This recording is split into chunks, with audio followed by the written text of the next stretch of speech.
जय बंदी छोड़ की लोड को नहीं और की।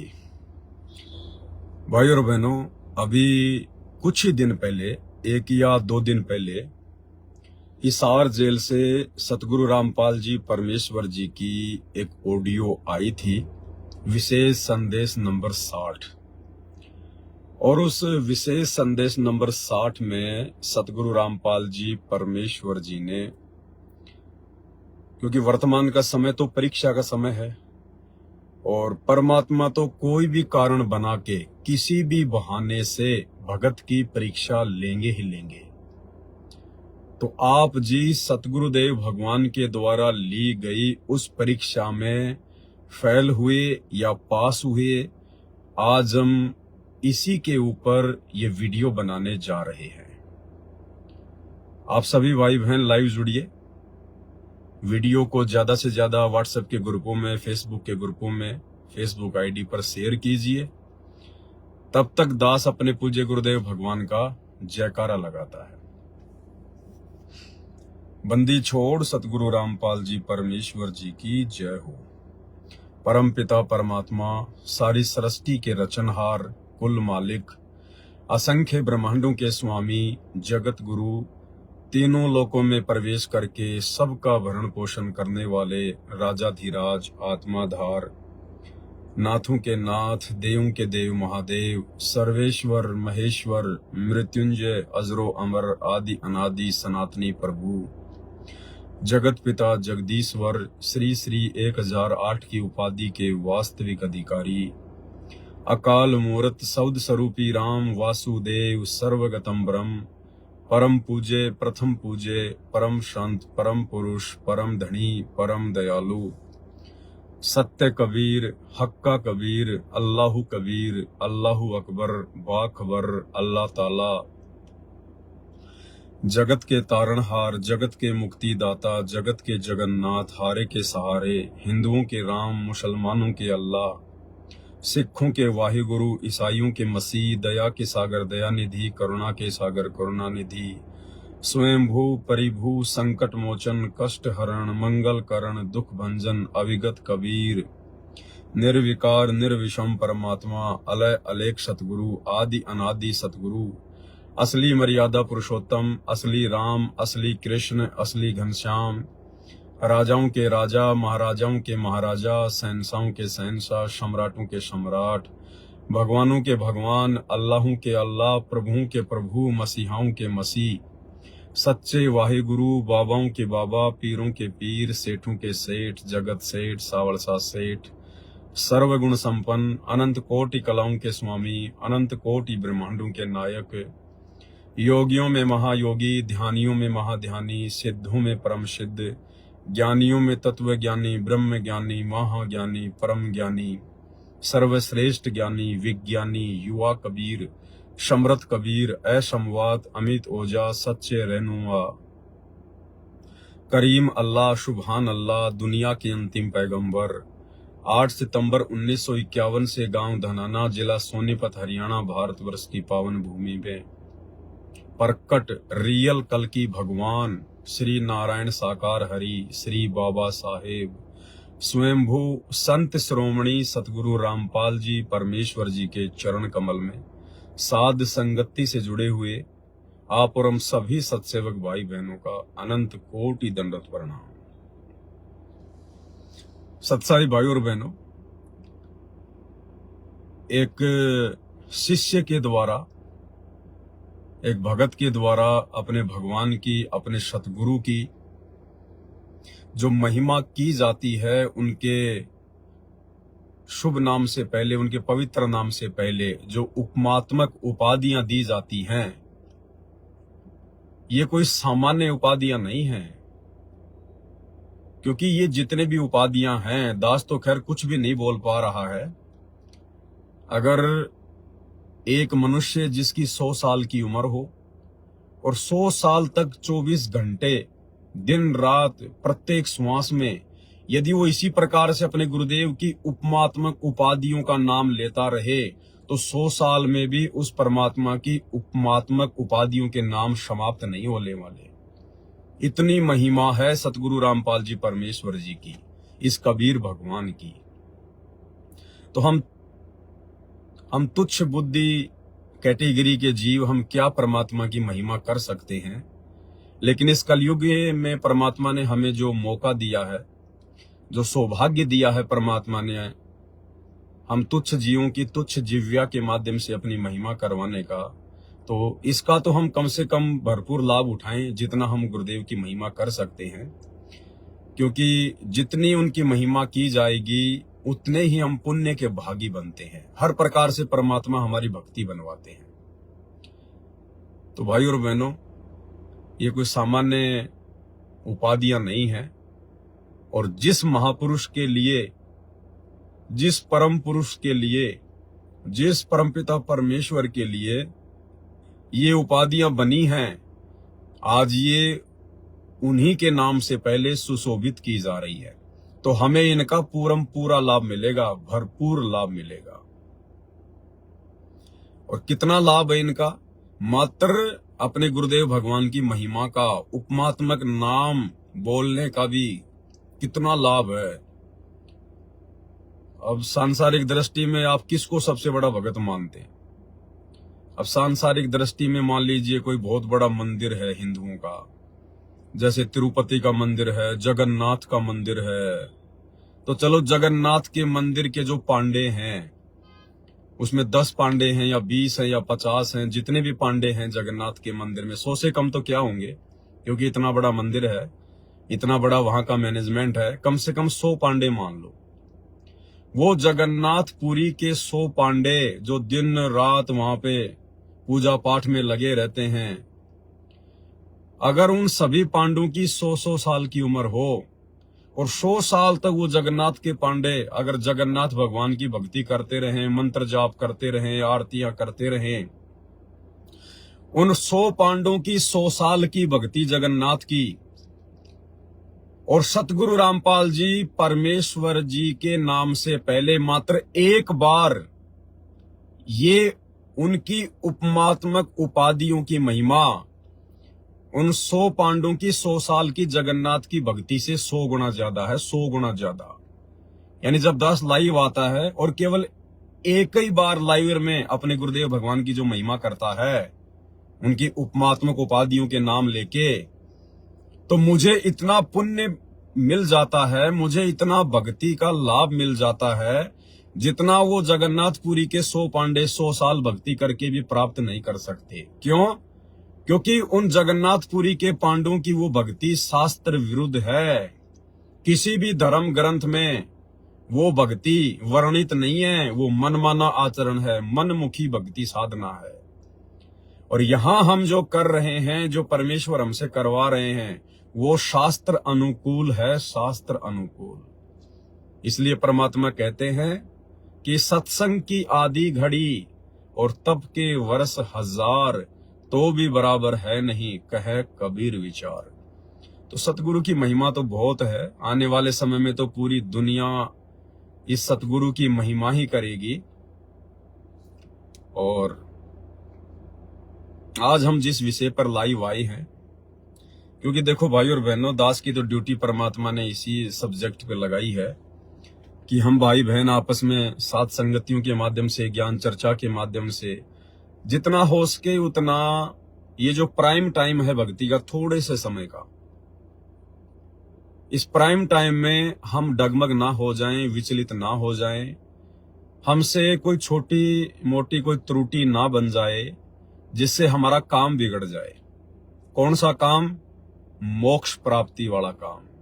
अगर मोक्ष नहीं हुआ तो फिर राजा भी बन जाएंगे, महाराजा भी बन जाएंगे, ब्रह्मा विष्णु महेश भी हम ही बनेंगे, 33 करोड़ देवी देवता भी हम ही बनेंगे, देवराज इंद्र भी हम ही बनेंगे। इस धरती पे आके फिर चक्रवर्ती राजा भी हम बनेंगे, प्रधानमंत्री राष्ट्रपति भी हम ही बनेंगे। क्योंकि ये जितने भी पदवियां हैं, जितने भी देव पद हैं, ये भक्ति के आधार से निर्धारित होते हैं। जिसकी जितनी भक्ति की होती है मनुष्य जन्म में, जिस आत्मा के द्वारा जितनी भक्ति की गई होती है, उस भक्ति के आधार से फिर ये उपाधियां मिलती हैं। अन्यथा इंसान तो इंसान ही है। एक इंसान तो सारा दिन रोड पर रेड लाइट पर भीख मांगता है, दिए बाबा दिए बाबा दिए बाबा, और एक इंसान भारत का प्रधानमंत्री बन के बैठा है, राष्ट्रपति बन के बैठा है, बहुत बड़ा कोई बिजनेसमैन है। तो हैं तो दोनों इंसान ही, फिर दोनों में इतना अंतर क्यों भाई? क्या प्रधानमंत्री के अलग से कोई सींग है या कोई पूंछ लगी हुई है जो भिखारी के नहीं है? ये सब उनके पिछले जन्मों की भक्ति, शुभ कर्म, दान धर्म, इन सब के प्रतिफल में अगला जीवन निर्धारित होता है जब उसको मनुष्य जन्म मिलता है। तो भाई और बहनों, बहुत बड़ी रजा है गुरुदेव भगवान की। ये जो दुनिया है ये तो बहुत बाद में जाके आंखें खोलेगी, जब इनका सब कुछ लुट पिट चुका होगा। और आप और हमें परमात्मा ने समय रहते वो ज्ञान करवा दिया, वो जानकारी दे दी आत्म कल्याण के विषय में, जो जानकारी वर्तमान में ब्रह्मा विष्णु महेश को भी प्राप्त नहीं है। तो बताओ फिर हम अपने गुरुदेव भगवान की महिमा करने में पीछे क्यों रहें? तो आज का हमारा जो विषय है, आज का हमारा जो सब्जेक्ट है, वो है परमेश्वर के द्वारा ली जाने वाली सूक्ष्म परीक्षा का। और गुरुदेव भगवान ने हमारी परीक्षा ले ली। 60 नंबर विशेष संदेश जो अभी मंगलवार को आया है, उसमें परमेश्वर ने सूक्ष्म रूप से हम भगतों की परीक्षा ली है। अब देखना यह है उस परीक्षा में कितने भगत फेल हुए हैं, कितने पास हुए हैं।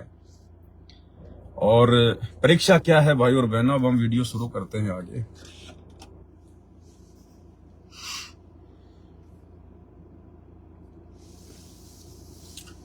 विशेष संदेश नंबर 60 तो आप सभी भाई बहनों ने सुना ही होगा, जो सतगुरु रामपाल जी परमेश्वर जी के फॉलोवर हैं।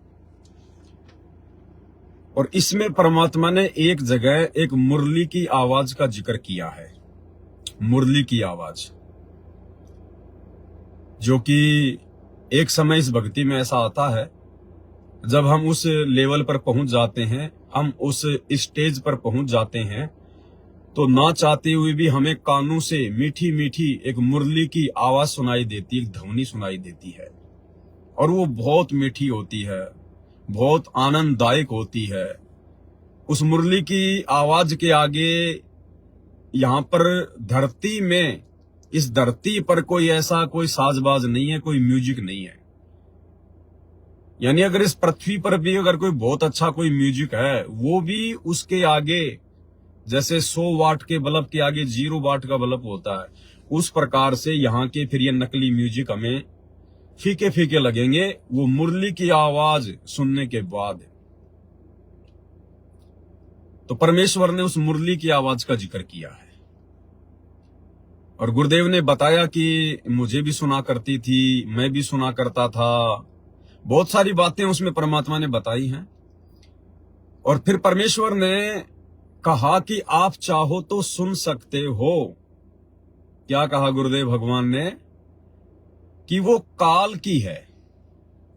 यानी जो वास्तविक जो मुरली की आवाज है, जो सतलोक में जो मुरली बज रही है, जिसके बराबर दुनिया में कोई मुरली नहीं है, कोई ऐसी मीठी ध्वनि नहीं है, जो मुरली सतलोक में बज रही है, वो हमें इस शरीर में सुनाई नहीं देगी। हाँ, अगर परमात्मा चाहे तो आत्मा को शरीर से बाहर निकाल के कुछ समय के लिए मुरली सुना सकता है। लेकिन जब तक हमारी आत्मा इस शरीर में है, और यदि हमें वो कानों से मुरली की आवाज सुनाई दे रही है, तो वो काल की मुरली है, और वो भी बहुत मीठी है, बहुत मीठी। तो गुरुदेव ने कहा यदि आप चाहो तो कभी कभार उनको सुन सकते हो। और सुनने का तरीका बताया गुरुदेव ने कि एकांत स्थान पर जाकर बैठो, जहां पर कोई शोर शराबा ना हो, कोई डिस्टरबेंस ना हो, और अपने दोनों कानों में उंगली दे लो या कोई रुई वगैरह ठूंस लो, और फिर एकदम आंखें बंद करके ध्यान लगाओ। तो कुछ समय बाद में आपको एक मुरली की आवाज सी सुनाई देगी, जैसे बहुत दूर से कोई आवाज आ रही है, बहुत दूर से, और वो इतना आकर्षित कर देगी आपको। तो गुरुदेव ने विधि भी बताई है कि चाहो तो सुन भी सकते हो कभी कभार।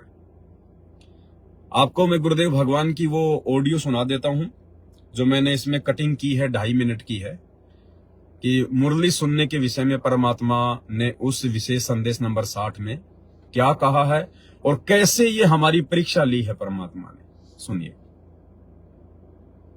बच्चों, ये मुरली जो है ना परमात्मा के दरबार में बज रही है। ये यहाँ की मुरलियां तो ये भी मुरली है यहाँ की, यहाँ भी आवाज बंसरियां बजती है, लेकिन यहाँ की तो गाने की भी नहीं उसने सुनने के बाद।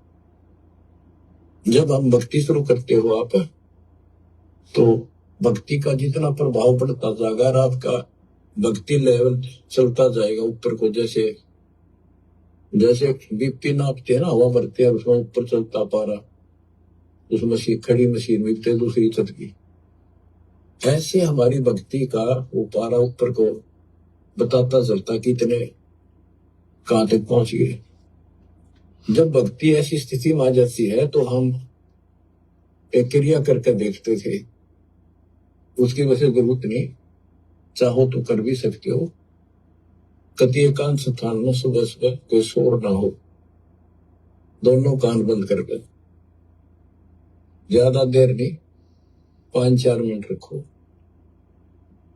कुछ देर के बाद आपको कुछ बाजे इधर उधर के बजते सुनेंगे, बहुत सारे बात। कई दिन के अभ्यास के बाद आपको एक मुरली की ऐसी आवाज आएगी जैसे बहुत दूर से आ रही है, जैसे बहुत दूर बज रही हो, और वो जैसे सुना कर दूर, तो इतनी गजब की आओगी, कान में बुझा देगी कान को।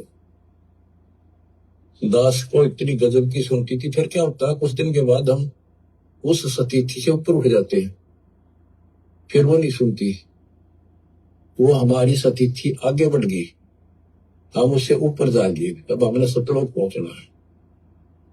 तो इतनी गजब की बजा करती है, मेरे मन में न्यू आवा थी, जस्ट कोई स्पीकर होता ना उस टाइम कान का लाकर माइक, मैं उसको बाहर सुना सकता था, लेकिन ऐसी व्यवस्था जो ठीक हो रही, इतनी गजब की आवाज में कत्ती न्यारी जो बोलना है, फिर खुले कान ना भी सुन लगी एकांत होती।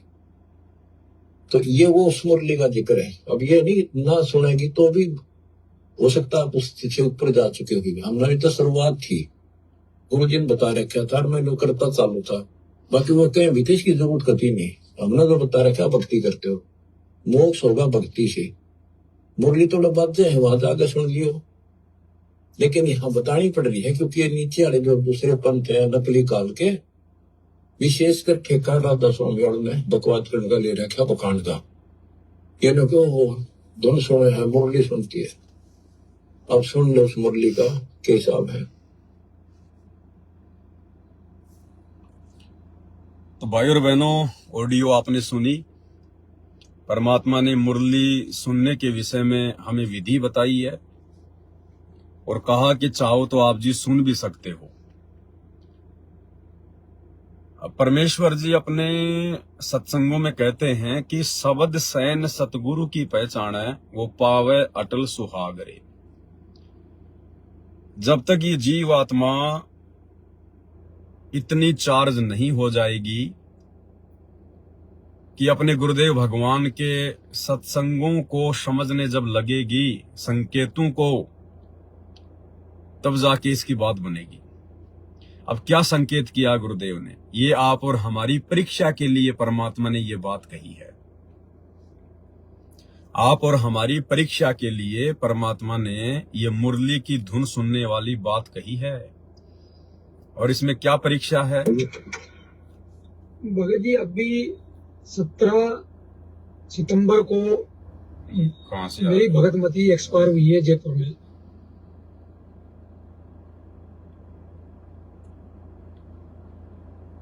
तो इसमें हमारी परीक्षा क्या है? दिन रात एक कर दी सतगुरु रामपाल जी भगवान ने हमें इस नकली लोक की स्थिति को समझाते हुए कि ये तो खोकापुर है, खोकापुर। और गुरुदेव कहते हैं, बच्चों तुमने केवल नाम सुना है सुख, लेकिन अभी तुम सुख की परिभाषा से परिचित नहीं हो। 21 ब्रह्मांड में केवल नाम है सुख, लेकिन सुख नाम की यहां पर छींट भी नहीं है। और हर प्रकार से परमात्मा ने जो 5 विकार हैं, जिनमें एक विकार है कर्ण विकार, यानी कान के माध्यम से हम जो मीठी मीठी धुन सुनते हैं, वो भी परमात्मा ने क्या बताया, एक विकार है। और जब तक ये विकार भी हमारा नहीं हटेगा तब तक हम सतलोक के योग्य नहीं बन सकते। फिर परमात्मा हमें उस विकार में क्यों उलझा रहे हैं? कर्ण विकार बताया परमात्मा ने कि मीठी मीठी धुन सुनना भी एक विकार है, ये काल की साजिश है, काल की चाल है। फिर भाई गुरुजी हमें वो काल की मीठी मीठी धुन सुनने के लिए क्यों कह रहे हैं, और विधि भी बता रहे हैं और आदेश भी दे रहे हैं कि बच्चों तुम सुन भी सकते हो कभी कभार। परीक्षा यही होती है, सतगुरु की परीक्षा।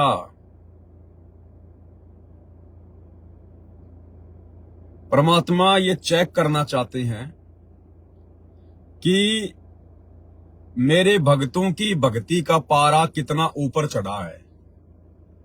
जैसे किसी का ब्लड प्रेशर नापते हैं, जो मशीन बताई गुरुदेव ने कि हाथ के बांध के वो पट्टा सा, और फिर उसको यूं दबाया जाता है और वो बीपी नापने की मशीन की सुई है, जो पारा है वो ऊपर को चढ़ता जाता है, ऊपर को चढ़ता जाता है। तो गुरुदेव भगवान ने ये चेक करना चाहा है कि मेरी संगत में भक्ति का पारा कितना ऊपर तक चढ़ा है, या खाली ये लोग लातों के भूत हैं, कुछ अपनी कॉमन सेंस भी प्रयोग करते हैं या नहीं करते हैं, मेरे संकेतों को भी समझने लगे हैं या नहीं समझने लगे हैं। ये चेक करने के लिए जब हमें परमात्मा ने इस काल के लोक के हर प्रकार के सुखों से दुखों से परिचित करवा दिया है, तो भला परमात्मा हमें फिर कर्ण विकार में क्यों फंसाएंगे? सिर्फ हमारी भक्ति और हमारे कॉमन सेंस को चेक करने के लिए।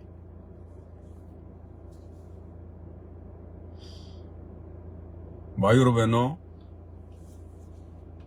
बहुत सारी बातें परमात्मा ने हमें बताई। एक समय गुरुदेव ने बताया कि परमात्मा कुछ भक्तों को विमान में बैठाकर सतलोक ले जा रहे थे, और उन भक्तों में एक भगत ऐसा भी था जो भेड़ बकरियां चराया करता था। अब पहले के समय में ना कोई हेलीकॉप्टर की व्यवस्था थी, ना कोई एरोप्लेन की व्यवस्था थी, ताकि ऊपर से नीचे के जो दृश्य हैं उनको देखा जा सके। तो 500-700 साल पहले की बात। अब वो बेचारा भेड़ बकरी चराने वाला, और उस समय हरियाली बहुत हुआ करती थी, पेड़ पौधे जंगल बहुत हुआ करते थे। अब जो वो भेड़ बकरी चराने वाला भगत परमात्मा के विमान में बैठ के अपने अन्य भगत भाई बहनों के साथ जब ऊपर चलने लगा, तो नीचे से उसने जब अपने गांव को देखा तो बड़ा सुंदर दृश्य दिखाई दिया। पहाड़, नदियां और गांव और खेत खलियान और जंगल और हरे भरे पेड़। तो उसने कहा, अरे देखो रे देखो देखो कितना अच्छा दृश्य है, अरे वाह, अरे कितना सुंदर लग रहा है। भाई आनंद आ गया, मैंने तो ऐसा दृश्य कभी देखा ही नहीं। तो कहते हैं उसी समय वो भगत परमात्मा के विमान से ऑटोमेटिक नीचे गिरने लगा। तो दूसरे भगत ने कहा कि गुरुजी वो फला फला भगत तो नीचे गिर गया विमान से। तो गुरुदेव ने कहा कि बेटा अभी उसको इस काल की व्यवस्था बहुत अच्छी लग रही है।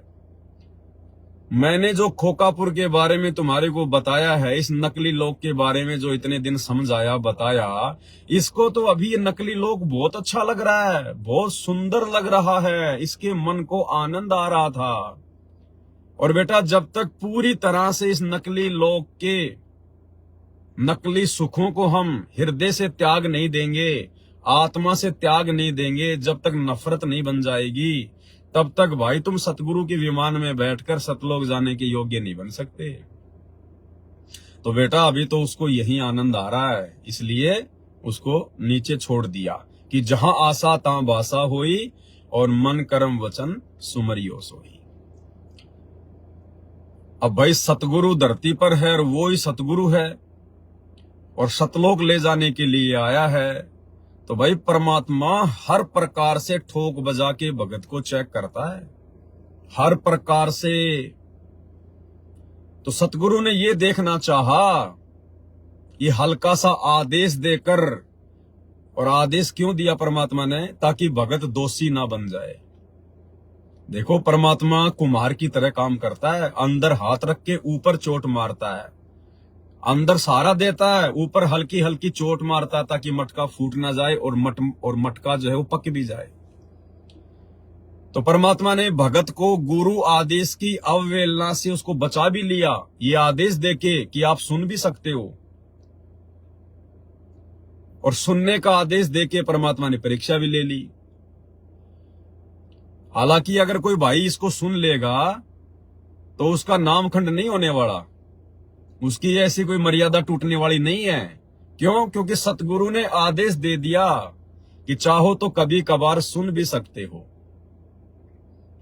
लेकिन परमात्मा ये चेक कर लेगा कि अभी इसको ज्ञान कितना हुआ है, ये ज्ञान में कितना कमजोर है और कितना परिपक्व हो गया, ये सतगुरु परीक्षा भी ले लेगा। अब भाई और बहनों, इस काल लोक की जो मुरली है, जिसके विषय में परमात्मा हमें बता रहे हैं, सुनने के लिए कह रहे हैं, ये मुरली है किसकी? गुरुदेव ने बताया ये काल की धुन है। अच्छा, काल कहां से आया? सतलोक से आया। काल को किसने उत्पन्न किया? सतगुरु ने उत्पन्न किया। तो काल सतगुरु का, काल की वो नकली मुरली सतगुरु की, वो मुरली की धुन सतगुरु की।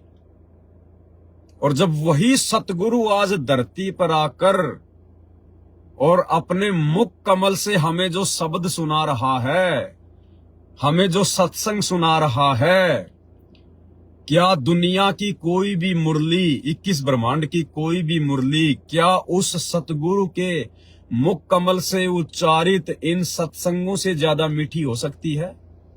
क्या गुरुदेव भगवान ने अपने मुख कमल से हमें जो मीठे मीठे शब्द सुनाए हैं, क्या उन शब्दों से वो मुरली मीठी हो सकती है?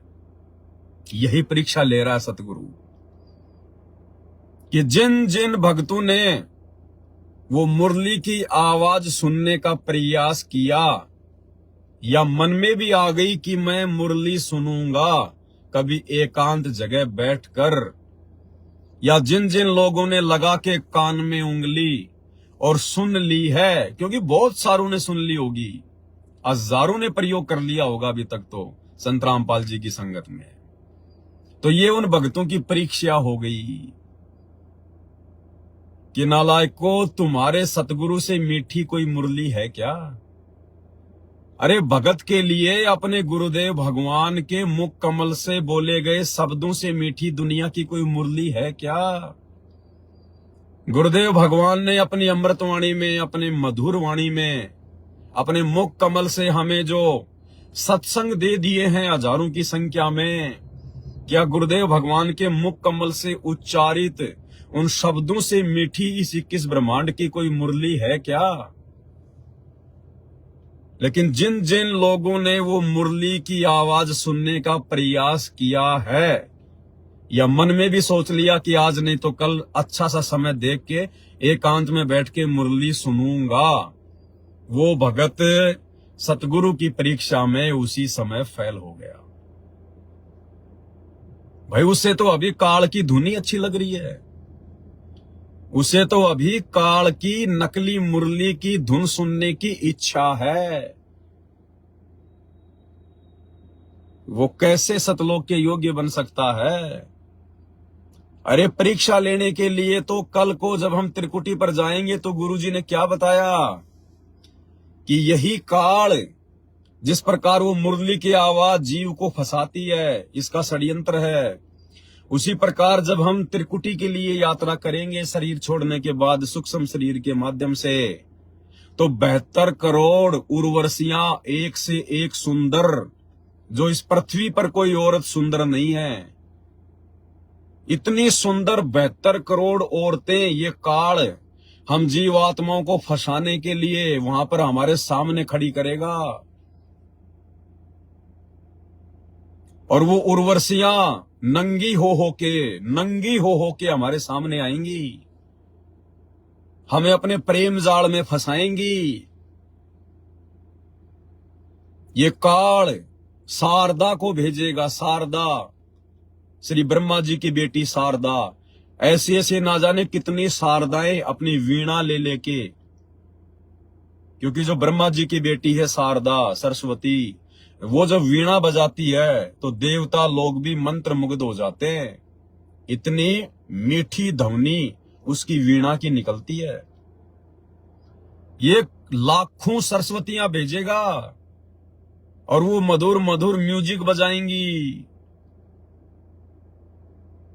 और भाई और बहनों, यदि हम यहीं पर अगर मुरली की धुन सुनने की इच्छा पाल कर बैठे हैं, सतगुरु से इतना ज्ञान लेने के बाद, तो भला हम उस परीक्षा में कैसे बचेंगे भाई? हम उस परीक्षा में कैसे बचेंगे? क्योंकि गुरुदेव ने बताया, जब तुम शरीर छोड़कर त्रिकुटी के लिए चलोगे तो एक सौपन जैसा होगा। तुम्हें पता नहीं चलेगा कि मेरा शरीर छूट गया और मैं सतलोक जा रहा हूं और मैं त्रिकुटी पे जा रहा हूं और यहां ये क्या हो रहा है। इसी प्रकार से जैसे हम सत्संगों में जा रहे हैं, कहीं कोई मेला भरा हुआ है, कोई रीछ नचा रहा है, कोई म्यूजिक बजा रहा है, कोई 2 के 4 बनाने के लिए, जुआ खेलने के लिए कह रहा है, ऐसा ही लगेगा। तो हम तो फंसे फंसाए पड़े। जब सतगुरु से इतना ज्ञान लेने के बाद, और यदि हम वो काल की धुन सुनने की इच्छा अपने मन में रखे हुए हैं, तो अभी हम कमजोर हैं। अभी हम सतगुरु के सतलोक जाने के योग्य नहीं है। क्योंकि वहां पर भी तो इसी प्रकार से क्या कहा गुरुदेव ने कि जब तुम त्रिकुटी पर जाओगे तो ये काल क्या करेगा, ये मेरा रूप बना सकता है। हालांकि ये काल सतगुरु का रूप नहीं बना सकता। दास ने बहुत सारे वीडियो बना दिए, लेकिन परमात्मा को बोलना पड़ता है भक्ति विधान अनुसार। सतगुरु खुद काल का रूप बना के अपने भगत की परीक्षा लेता है त्रिकुटी पर। तो मान लीजिए वहां पर सतगुरु ने आपको आदेश दे दिया ये मुरली की धुन सुनने का या ये वीणा की आवाज सुनने का, तो आप क्या करोगे भाई? आप तो वही हरकत करोगे जो हरकत आप जी यहां कर रहे हो। क्योंकि ये धुन सुनना हमारे विशेष नियमों में शामिल नहीं है कि हमने फॉलो करना पड़ेगा। ये धुन सुनना सतगुरु का कोई वो आदेश नहीं है जो आदेश हमने फॉलो करना ही पड़ेगा। ये एक ऑप्शनल आदेश है।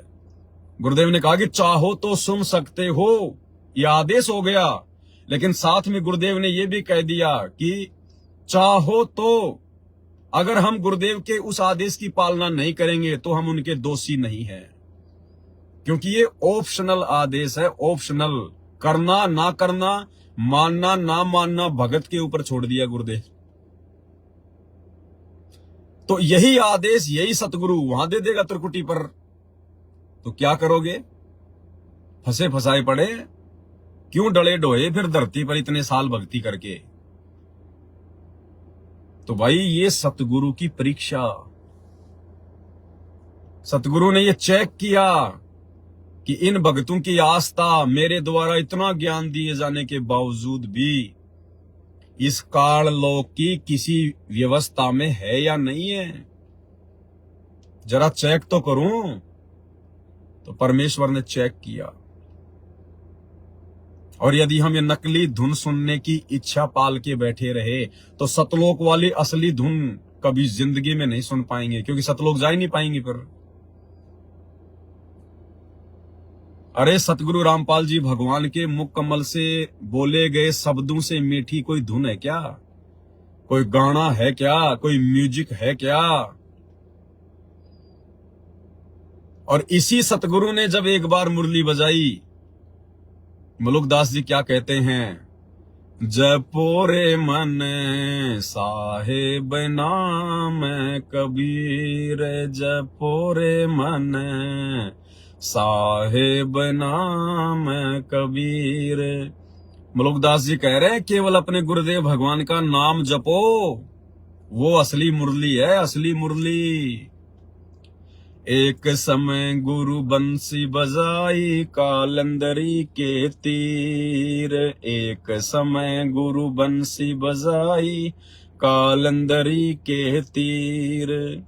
सुर नर मुनि जन थकत भये वो रुक गया दरिया नीर, जपोरे मन साहेब नाम कबीर।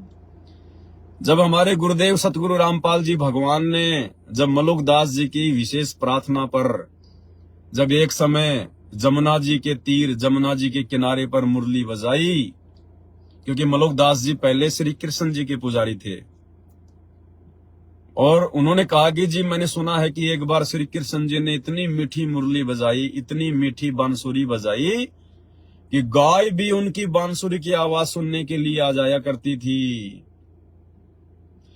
तो गुरुदेव भगवान ने कहा, सतगुरु रामपाल जी परमेश्वर जी ने कहा, क्योंकि यही परमात्मा अपनी आत्माओं के लिए भिन्न भिन्न रूप में भिन्न भिन्न नामों से आते रहते हैं, तो कहा भाई एक दिन हम भी बजा के दिखाएंगे तुझे मुरली। और मलुक दास जी को लेके परमात्मा जमुना जी के किनारे गए, और मालिक ने यूं हाथ किया था, ऊपर से सतलोक से मुरली आ गई परमात्मा के हाथ में, और गुरुदेव भगवान ने वो मुरली बजाई। तो कहते हैं सुर नर मुनि जन तकत भये रुक गया दरिया नीर। वो इतनी गजब की मुरली थी, ऊपर से 33 करोड़ देवी देवता, ब्रह्मा विष्णु महेश, साधु संत महात्मा, बड़े बड़े सिद्ध, ये भी सूक्ष्म रूप में धरती पर उतर के आ गए उस मुरली की आवाज से वो प्रभावित होकर। इतनी गजब की मुरली, यहां की मुरली सब फेल हो गई। और जो जमुना जी का जो पानी था जो बह रहा था, वो भी रुक गया, जैसे बर्फ जम जाती है परमात्मा की वो मीठी मीठी धुन सुनने के लिए। अरे आज वही सतगुरु धरती पर है, और वही सतगुरु हमें शब्द सुना रहा है। शब्द, अब उस सतगुरु के मुख कमल से निकले वचनों से मीठी कोई काल लोक की धुन है क्या? अरे अगर उसके बावजूद भी हमारा मन यदि वो मुरली की धुन सुनने के लिए हमें प्रेरित कर रहा है, तो अभी हम काल प्रेरित हैं। अभी हमारे अंदर काल की प्रेरणा शेष है, अभी काल का प्रभाव ज्यादा है, अभी हम डगमग होने वाली स्थिति में हैं। अभी काल हमें कभी भी भ्रमित कर सकता है, हमारी भक्ति पर वो पोजीशन है।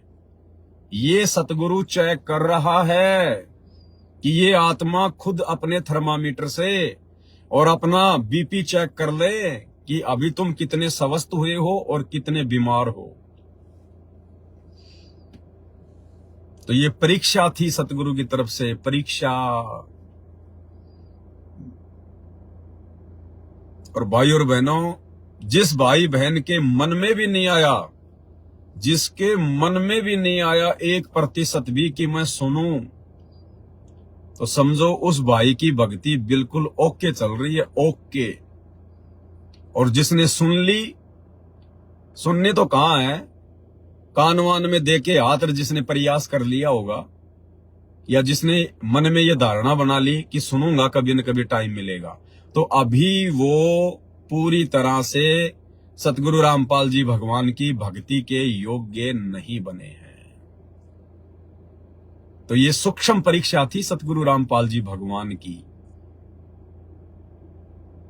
और फिर आगे क्या कह दिया गुरुदेव ने, आगे फिर क्या बताया गुरुदेव ने उसी मुरली के विषय में। अगर तुम्हारी मर्यादा खंडित है, मान लो अगर किसी भगत की मर्यादा खंडित है, और यदि उसने वो मुरली की आवाज सुनने का प्रयास किया, क्योंकि वो तो सुनेगा जिसका नाम खंडित है, जिसको ज्ञान पूरा हुआ नहीं, हृदय नहीं छिदाए और देखा देखी भक्ति का रंग नहीं ठहराए, तो वो तो ये प्रयास करेगा ही, जो है वो करेगा। और यदि उस भगत ने वो प्रयास किया, और यदि उसके कोई पिछले भक्ति से, ओम नाम की कमाई से, उसकी पिछली साधना से यदि उसको वो काल की मुरली की धुन सुनाई दे गई, तो क्या कहा फिर गुरुजी ने आगे कि वो धुन इतनी जबरदस्त है फिर तुम काल के जाल में चले जाओगे। फिर तुम दोबारा उसको सुने बिना रह नहीं सकते। वो तुम्हें इतना आकर्षित करेगी, तुम्हें जब भी मौका मिलेगा तुम तुरंत आंख कान नाक बंद करके तुम बैठ जाओगे मुरली सुनने के लिए। और फिर क्या होगा, वो मुरली की आवाज सुनने के लिए जब तुम बैठोगे तो बैठने से तुम्हारा जो है वो तब बन जाएगा। और स्पेशल जब तुम मुरली के लिए बैठोगे, क्योंकि आनंद आएगा। हम जीव हैं, 2 कोटि के प्राणी हैं, हमारी क्या औकात है। फिर परमात्मा ने क्या कहा, उस मुरली की धुन सुनने के प्रतिफल में फिर काल क्या करेगा, हजारों वर्षों तक ब्रह्मांड में हवा की तरह घूमते रहोगे तुम ये शरीर छोड़ने के बाद। जैसे भूत घूमते रहते हैं ना, ऐसे जैसे कोई पतंग वगैरह जो है वो कट जाती है, कोई पतंग जो है वो कट जाती है, फिर वो हवा में घूमती रहती है, यूं लेना देना कुछ नहीं है, बस वो हवा में झोले मारती रहेगी। तो गुरुदेव ने कहा कि ये धुन सुनने के प्रतिफल में फिर ये काल हजारों साल तक शरीर छोड़ने के बाद तुम्हारी आत्मा को ब्रह्मांड में घुमाएगा। ब्रह्मांड में बस हजारों साल तक घूमते ही रहोगे तुम, लेना देना कुछ नहीं है फिर। और काल के जाल में फंस जाओगे, फिर आगे फिर तुम्हें गधा कुत्ता बना के छोड़ देगा। तो दोनों चीज परमात्मा ने बता दी। समझदार के लिए संकेत भी कर दिया परमात्मा ने। और अगर परमात्मा इसका यदि ये बुरा जो परिणाम जो निकलता है अगर वो ना बताते तो भी हमने वो धुन नहीं सुननी। तो फिर क्या बताया परमात्मा ने, किस प्रकार से हमें सावधान भी किया गुरुदेव ने। देखो, पहले तो हमें आदेश दे दिया हल्का सा कि चाहो तो सुन भी सकते हो, और फिर आगे गुरुजी मना भी कर रहे हैं। और क्या कह रहे हैं परमात्मा, ध्यान से सुनना भाई और बहनों। गरीब कालंदरी के तीर बाजे मुरली मुख कबीर, सुने ब्रह्मा महेश को और दरिया का नीर। ओए होए, कबीर साहब ने यमुना के किनारे बजाई, उस दरिया के पानी ने भी सुनी, ब्रह्मा विष्णु महेश भी नीचे आ गए अपने स्वर्ग लोक से चढ़ के। उनको मुरली बाज जाई थी, उसने भी छोड़ के आ गए।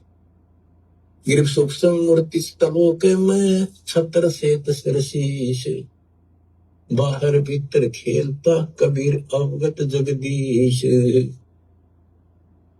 गिरिव रंगनाथ अगाध गति, राग रूप हो जात, नूरी रूप हो गया पिंड पुराण सब गात।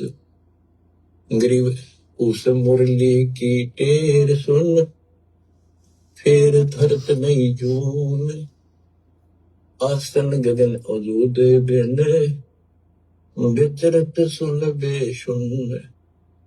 देखो, एक एक वाणी का असर ये बतानी जरूरी है गरीबदास जी ने, इसलिए बता दी कोई नो ना सोचा है कि गरीबदास जी को सारी बातों का बेरा नहीं था, ऊपर के ब्रह्मांड में क्या घटना हो रही है, तो ये बता दिया। अगर यानी गुरुदेव भगवान कह रहे हैं कि मुझे तो बताना जरूरी है, क्योंकि गरीबदास जी लिख के चले गए। तो गुरुदेव कह रहे हैं मुझे तो बताना जरूरी है, नहीं तो कल को लोग ये कह देंगे तुम्हें कि तुम्हारे गुरुजी ने तुम्हें मुरली के बारे में कब बताया था। लेकिन वो क्रिया करना ना करना ये हमारे बुद्धि विवेक के ऊपर है। तुम उस मुरली ने सुनने लग गए, फिर ये इतनी गजब की है। क्या कह रहे हैं परमात्मा, यदि फिर तुम उस मुरली को सुनने लग गए कि गरीबदास जी को सारी बातों का बेरा नहीं था, ऊपर के ब्रह्मांड में क्या घटना हो रही है, तो ये बता दिया। अगर तुम उस मुरली में सुनने लग गए, फिर ये इतनी गजब की है, ये तो मालिक की व्यवस्था से चल रही है। फिर हम उसे आप ऊपर उठ चले जाते हैं तो हम वहां टिकते नहीं, और किसी तरह नाम खंड हो गया और वो वहां तक पहुंच गए, मुरली सुन रहे हो आप उस मुरली की सुनने में इतने लीन हो जाओगे, भक्ति भी छोड़ दोगे, भक्ति भी छोड़ और जब बैठ जाओ एकांत में और उसको सुनते रहोगे, इतना आनंद आओगा। तो उससे क्या होगा, बैठने में तो तप हो जाएगा, और उस मुरली को सुनते सुनते जीवन पूरा हो जाएगा। फिर क्या होगा कि आपको उससे ऐसी स्थिति आ जाएगी, आपके उस शरीर में इतनी चार्ज हो जाएगा कि ऊपर घूमते रहोगे, जैसे कटी पतंग घूमे अगर ऐसे घूमते रहो जीव आपका। उसका कोई वर्षों तक, कोई हजारों युगों तक, वो पुनर्जन्म नहीं, पर वो धक्के नहीं खाए जाएगा, वो भटके जाएगा, जैसे ग्रह घूमया करें, चलते रहेगा वो अपने आप। उसकी ऐसी स्थिति बन जाएगी, वो रुक नहीं सकता। फिर उस समय पूरा होते फिर पृथ्वी पाऊंगा। तो ये सारी इसलिए बता रहा हूँ, कोई तुम इससे करना चिपक जाइयो। बतानी इसलिए जरूरी है कि इसमें लिखा है, कल नो ना कह देने वाले, क्या कभी गुरु जी ने आपका ने बताई थी, इसलिए बता रहा हूँ। क्योंकि काल बहुत उस्ताद है, आने वाले समय में कभी ना कभी कोई काल का दूत ये तो आते रहेंगे। पर अब ऐसी स्थितियां भी तो इनकी बात करेगी नहीं, तो घने कर्महीन होंगे वही निकलेंगे, अच्छे आत्मा नहीं जा सकती, क्योंकि इतना ज्ञान गजब का देते उन तौर तक कख भी कोई ना, जिनके पीछे लग गए ये उसको जानते नहीं। वो जागा जिसने ज्ञान ठीक से नहीं सुन रखे हमारे, वो तो फिर काल का एजेंट है, जाओ या रहो। हमारा फर्ज दास ने पूरा कर दिया, ज्ञान अजब गजब सुना दिया, और घर बैठोगे सुना दिया, उस परम पिता ने कसर नहीं छोड़ रखी। और भाई अब भी नहीं समझोगे, तो अब भी नहीं पहचानोगे उस अपने मालिक ने, तो फिर कौन सा तरीका अपनाओगे? वह मेरे ख्याल से ये कोई कसर रह नहीं रही। ज्ञान समझा मैं, घर घर बहुत विचार हो, अब घर घर पहुंच के जाता, घर बैठे सुन, गाड़ी में सुन लो, खेत में सुन लो, मजदूरी करते हो वहां बैठे वहां सुन लो, दुकान पर सुन लो, नौकरी पर सुन, टाइम मिला चलते फिरते, तो मालिक का वजन को। तो बताओ भाई और बहनों, परमात्मा ने उस मुरली का नुकसान भी बता दिया, और लास्ट में गुरुजी ने यह भी कह दिया, तुम उसी के चिपक के मत रह जाना। मेरे द्वारा बताना तो जरूरी था, क्योंकि गरीबदास जी लिख के चले गए, लेकिन तुम उसी के मत चिपक जाना। और शुरू में गुरुजी ने आदेश भी दे दिया कि चाहो तो सुन भी सकते हो, और फिर उसके नुकसान भी बता दिए। और उसके बावजूद भी यदि किसी मूर्ख ने ये सुनने का प्रयास किया है, ये ऑडियो सुनने के बाद, या जिसके मन में भी आई है कि मैं सुनूंगा देखे कभी न कभी, तो भाई अभी वो भगत भक्ति मार्ग में बहुत कमजोर है। अभी उसको काल के नकली सुख ही अच्छे लग रहे हैं।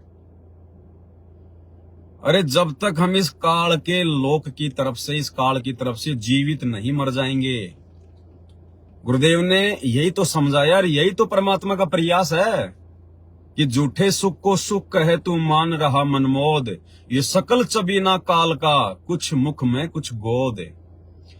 हमने तो अपने जो बेटा बेटी हैं, जो प्रॉपर्टी है, जो धन संपत्ति है, हमने तो उसका भी ज्ञान को आधार बना के आत्मिक रूप से मोह छोड़ना जो है वो पड़ेगा। ठीक है, जब तक परिवार में रह रहे हैं, सबके साथ प्यार प्रेम से रहना है, जिम्मेदारियां निभानी है, लेकिन वो मोह ममता हमने त्यागनी पड़ेगी कि ये मेरे नहीं है, इनमें सुख नहीं है, ना मुझे ये सुख दे सकते। मुझे सुख देंगे मेरे संस्कार, मेरे अच्छे कर्म, मेरी भक्ति। अन्यथा बेटा बेटी तो बोलते हैं लोगों के, जूतों से मारते हैं अपने माँ बाप को, वृद्धाश्रम में छोड़ के आते हैं, उनकी दुर्गति कर रखी है, रोज सोशल मीडिया पर आती है, उनकी बहुएं उनको हाथ पकड़ पकड़ के घर के बाहर फेंकती हैं। तो बेटा बेटी तो वो भी हैं उनके, तो क्या बेटा बेटी ने सुख दिया? और जिसके बेटा बेटी यदि किसी की बुढ़ापे में अच्छी सेवा करते हैं, प्यार प्रेम से बोलते हैं, तो भाई ये उस बुढ़े और बुढ़िया के ये कोई शुभ कर्म है, या तो वर्तमान के या पिछले जन्म जन्मांतरों के। तो भक्ति के प्रतिफल में ही परमात्मा उसको थोड़ा बहुत बुढ़ापे में सुख की अनुभूति उसके बेटा बेटी या बहू के माध्यम से करवा रहा है। अन्यथा ये ना सोचना कि बेटा बेटी बुढ़ापे में सुख ही देते हैं। बेटा बेटी किसी को सुख नहीं देते, ये तो उनके संस्कार से मिलता है, जिसको भी मिलता है। तो भाई और बहनों, कहां मुरली की धुन सुनने के चक्कर में हो, ये परीक्षा थी सतगुरु की, और कितने नालायक फेल हुए हैं। अपना आंकलन खुद कर लेना, और यदि ऐसी गलती कर दी है तो तुरंत सतगुरु के चरणों में पड़ के नाक रगड़ के माफी मांग लेना कि परमात्मा, दास या दासी से बहुत बड़ी गलती हुई है मेरे मालिक, मैं आपके संकेत को समझ नहीं पाई, और गुरुदेव भगवान मुझे माफ करो, आगे से ऐसी गलती नहीं होगी, आप हमें सद्बुद्धि दो परमात्मा। बहुत भयंकर जाल है काल का। तो ये सतगुरु ने हमारी परीक्षा ली, परीक्षा। और भी बहुत सारी बातें हैं भाई और बहनों। एक हमारी बहन है, उसने, वैसे शंका की कोई गुंजाइश तो नहीं रही वर्तमान में, क्योंकि परमात्मा ने दास को 2015 से निमित्त बना के और भगत समाज की शंकाओं का ही समाधान करवाया है। हजारों की संख्या में दास के फेसबुक पेज के ऊपर वीडियो पड़े हुए हैं। परमात्मा ने दास से पुस्तक भी लिखवाई शंका समाधान, और भी बहुत सारे तरीकों से भाई बहनों की शंकाओं का समाधान किया गया है। और शादी विवाह को लेकर भी दास ने सारी शंकाओं का समाधान जो है उस पुस्तक में किया हुआ है, शंका समाधान में। इसके बावजूद भी एक बहन की शंका आई है, उन्होंने सवाल किया है। ये बहन है सुजाता दासी, कहां से है मैं नहीं जानता। सच्चाई भाई जी, आप जिसे 2 बात पूछनी है, सर्दी का नहीं, ये नहीं है, ये अलग है। हाँ, ये सच्चाई भाई जी, मेरी कुछ शंका है। एक भगत के साथ मेरी रमेणी की बात चल रही है। पहले आप इनका मैसेज सुनिए पूरा। सच्चाई भाई जी, मेरी शंका है, एक भगत के साथ मेरी रमेणी की बात चल रही है। रमेणी यानी सतगुरु रामपाल जी परमेश्वर जी के पंथ में रमेणी कहते हैं शादी विवाह को। एक भगत के साथ मेरी रमेणी की बात चल रही है। मम्मी मान भी गई है, पर वो ये बोल रही है कि मैं अपना बेटा मानकर यही पास में एक प्लॉट देकर रखूंगी। मेरी मम्मी जगत वाली है, यानी उसने नाम उपदेश नहीं ले रखा है, पर परमात्मा की आरती सुनती है।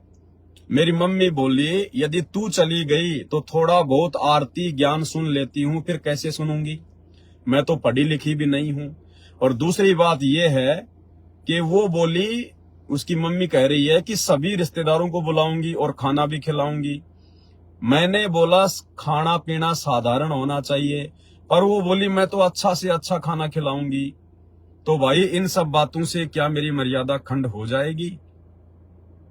प्लॉट के लिए तो मैंने ये बोल दिया कि चलो जब तक हमारे गुरुजी नहीं आएंगे आपके साथ रह लेंगे, बाकी मालिक के आने पर जैसी भी वो हमारी व्यवस्था करेंगे हम वैसा ही करेंगे।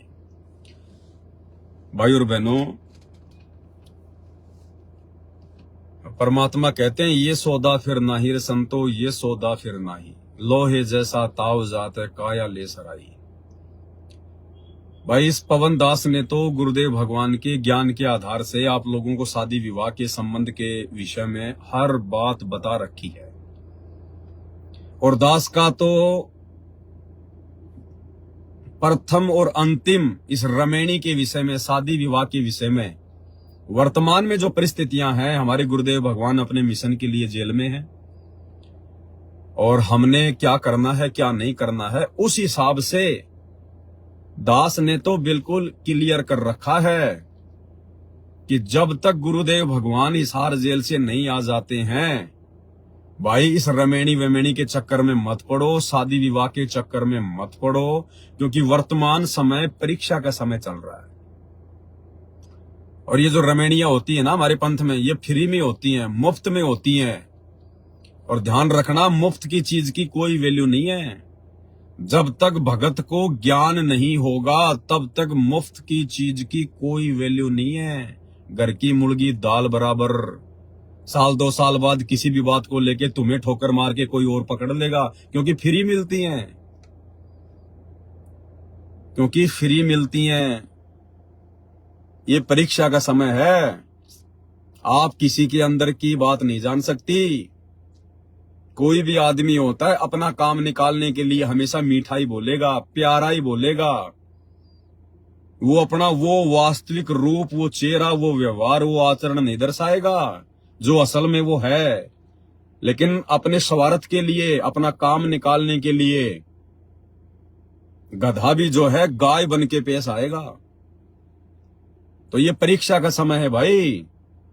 और इस परीक्षा के समय में मैं पवन दास ना तो अपने सत्सेवक भाई बहनों के समर्थन में हूं, और सतलोक आश्रम मैनेजमेंट हरियाणा की तो बात ही छोड़ दीजिए, उनका तो कोई हिसाब किताब ही नहीं है। और सतलोक आश्रम मैनेजमेंट हरियाणा में जो रमेणियां होती हैं, जो ब्याह शादी होती हैं, क्या आप लोगों ने उनसे शिक्षा नहीं ली? कितनी हमारी बहनों को गर्भवती करके छोड़ रखा है। कितनी बहनों के 1 संतान 2 संतान होने के बाद में उनको पियर में छोड़ रखा है, और दूसरी रमेणियों की तैयारी कर रहे हैं, क्योंकि फ्री में मिलती है। फ्री में बाप जेल में बैठा है, किसी को कोई डर नहीं है, समाज की कोई शर्म नहीं है। तो भाई ये परीक्षा का समय है। मेरे से इस विषय में पूछने की आवश्यकता नहीं है। ये तो मैं जानबूझ के इस मैटर पर आप लोगों के साथ में चर्चा कर रहा हूं, अन्यथा इस बहन को जवाब देने की मुझे कोई आवश्यकता नहीं है, क्योंकि इस विषय में दास हर बात बोल चुका है। और क्या कह रही है बहन? एक भगत के साथ मेरी रमेणी की बात चल रही है, तो बहन आप मर्यादा में नहीं हो, आपकी मर्यादा खंडित है गुरुदेव के ज्ञान आधार से, साथ संगति के नियम और मर्यादाओं के आधार से। क्योंकि जब तक हमारी शादी हो नहीं जाती है, जब तक हमारी रमेणी नहीं हो जाती है, तब तक हम किसी को भी विषय वासना की दृष्टि से नहीं देख सकते। और आप तो खुद ही रमेणी की बात चला रही हैं उसके साथ में, अपने गुरु भाई के साथ में आप खुद ही रमेणी की बातें कर रही हैं। तो आपकी भक्ति कहां चल रही है? आपकी मर्यादा कहां है? जब तक रमेणी नहीं हो जाती तब तक हर व्यक्ति को अपने भाई की दृष्टि से देखना है। क्या आपको नहीं पता इन सब बातों का? ये कॉमन सेंस की बात नहीं है क्या? और आप तो खुद ही उस भगत से अपनी शादी की बात कर रही हैं, तो आप दोनों के अंदर रमेणी से पहले भाई बहन वाली बातें कहां हैं? भले आप लोगों ने शारीरिक रिश्ते ना बनाए हों, लेकिन आप लोगों के विचार तो फिर वही गंदे हो गए। पति पत्नी की दृष्टि से, प्रेमी और प्रेमिका की दृष्टि से आप लोग एक दूसरे से बातें कर रहे हैं कि भाई रमेणी कब करोगे, आप कहां के रहने वाले हो, कैसे रमेणी होगी। तो ये बातें कोई गुरु बहन या गुरु भाई आपस में थोड़ी कर सकता है। आप दोनों तो आपस में भाई बहन है, और भाई बहन आपस में कैसे अपनी शादी की बातें कर सकते हैं? या तो आपके माता पिता करेंगे, या आपके रिश्तेदार करेंगे, या आपके कोई अन्य गुरु भाई बहन करेंगे। तो बहन आपकी तो वैसे भी मर्यादा खंडित है, क्योंकि आपने रमेणी होने से पहले खुद ही लड़का सेलेक्ट कर लिया। तो उस लड़के की भी मर्यादा खंडित है, जो भी है वो, हमें किसी का नाम जानने की आवश्यकता नहीं है। और आपकी भी मर्यादा खंडित है। और ध्यान रखना भाई और बहनों, जिस जिसको इस पवन दास ने मना किया है, जिन जिन लोगों ने मेरे से रमेणी की बात की है, और जिन जिन को दास ने मना किया है, और यदि जबरदस्ती उन्होंने रमेणी की है, तो भाई वो परमात्मा से नीचे गिरे, नीचे। उनकी रमेणियां सक्सेसफुल नहीं है, सफल नहीं है। क्योंकि दास जो बात बोलेगा परमात्मा के विधान और मर्यादा के अनुसार बोलेगा। ये दुनिया को नहीं लेना देना इन बातों से। जगत वाले नहीं जान पाएंगे हमारे नियम, मर्यादा, हमारी बातें।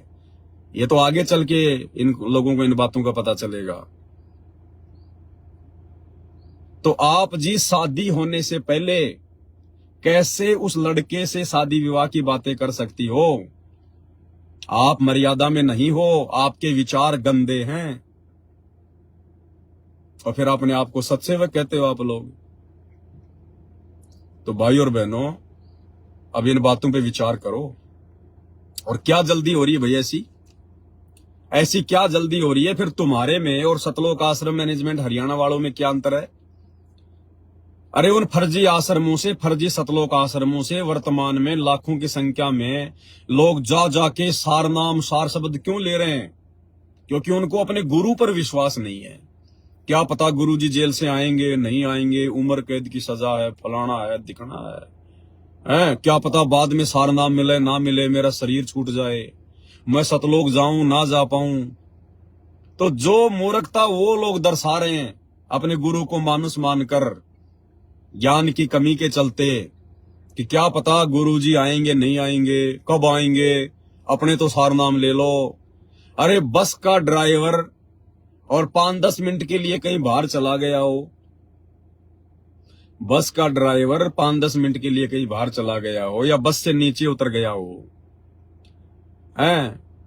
और तुम सीट के लिए लड़ाई झगड़ा कर रहे हो, मारामारी कर रहे हो, और बस में ड्राइवर है ही नहीं, तो चाहे वो वोल्वो बस क्यों ना है, बैठे रहो सारा दिन। जब तक वो ड्राइवर आके सीट पर नहीं बैठेगा, वो बस आगे नहीं चलने वाली। कितना ही लड़ लो, झगड़ लो सीट पे बैठ बैठ के भी तुम थक जाओगे। तो इसी प्रकार सतगुरु रामपाल जी भगवान इस संगत रूपी बस का ड्राइवर है, भक्ति का ड्राइवर है। और ड्राइवर के बिना भाई तुम कितना सार नाम ले लो, कितने सार शब्द ले लो, कितने सतलोक की टिकट लेके बैठ जाओ उस बस में, जब तक वो ड्राइवर नहीं आ लेगा ना, वो बस एक कदम भी आगे नहीं बढ़ने वाली है। तो बहन जी, जो गलतियां वो लोग कर रहे हैं वही गलतियां आप लोग कर रहे हो। अरे कितना समय बचा है गुरुदेव भगवान के बाहर आने में? 2028 तो मालिक ने नियुक्त कर रखा युग परिवर्तन का समय। अरे 3-4 साल की तो बात है। तो क्या विश्वास नहीं अपने गुरुजी पर? 3-4 साल में क्या तुम बूढ़ी हो जाओगी और भगत बूढ़ा हो जाएगा? और हो जाओ तो लाख बार हो जाओ। क्या शादी करने के लिए पैदा हुए हो क्या? क्या ये बच्चे पैदा करने की मशीन बनने के लिए तुम पैदा हुई हो क्या? अरे ये झूठा सुख, ये झूठा आनंद लेते हुए तुम्हें कितने युग बीत गए? कौन से दिन गुरुजी के ज्ञान को समझोगे? अरे भक्ति तो तुम्हें आज मिली है ना, और आज से पहले तुमने क्या किया?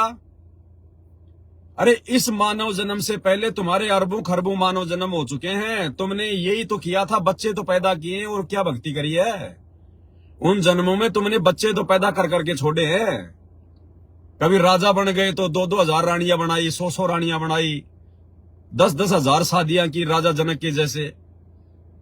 तो उन जन्मों में तुमने किया क्या? विषय वासनाओं के अलावा, इन कुकर्मों के अलावा हमने किया क्या है उन जन्मों में? भक्ति तो आज मिली है। और ये 10-20 साल की उम्र है तुम्हारी। अब 10-20 साल की उम्र में बच्चे पैदा करके तुम बड़ा भारत की क्रिकेट की टीम बना दोगे।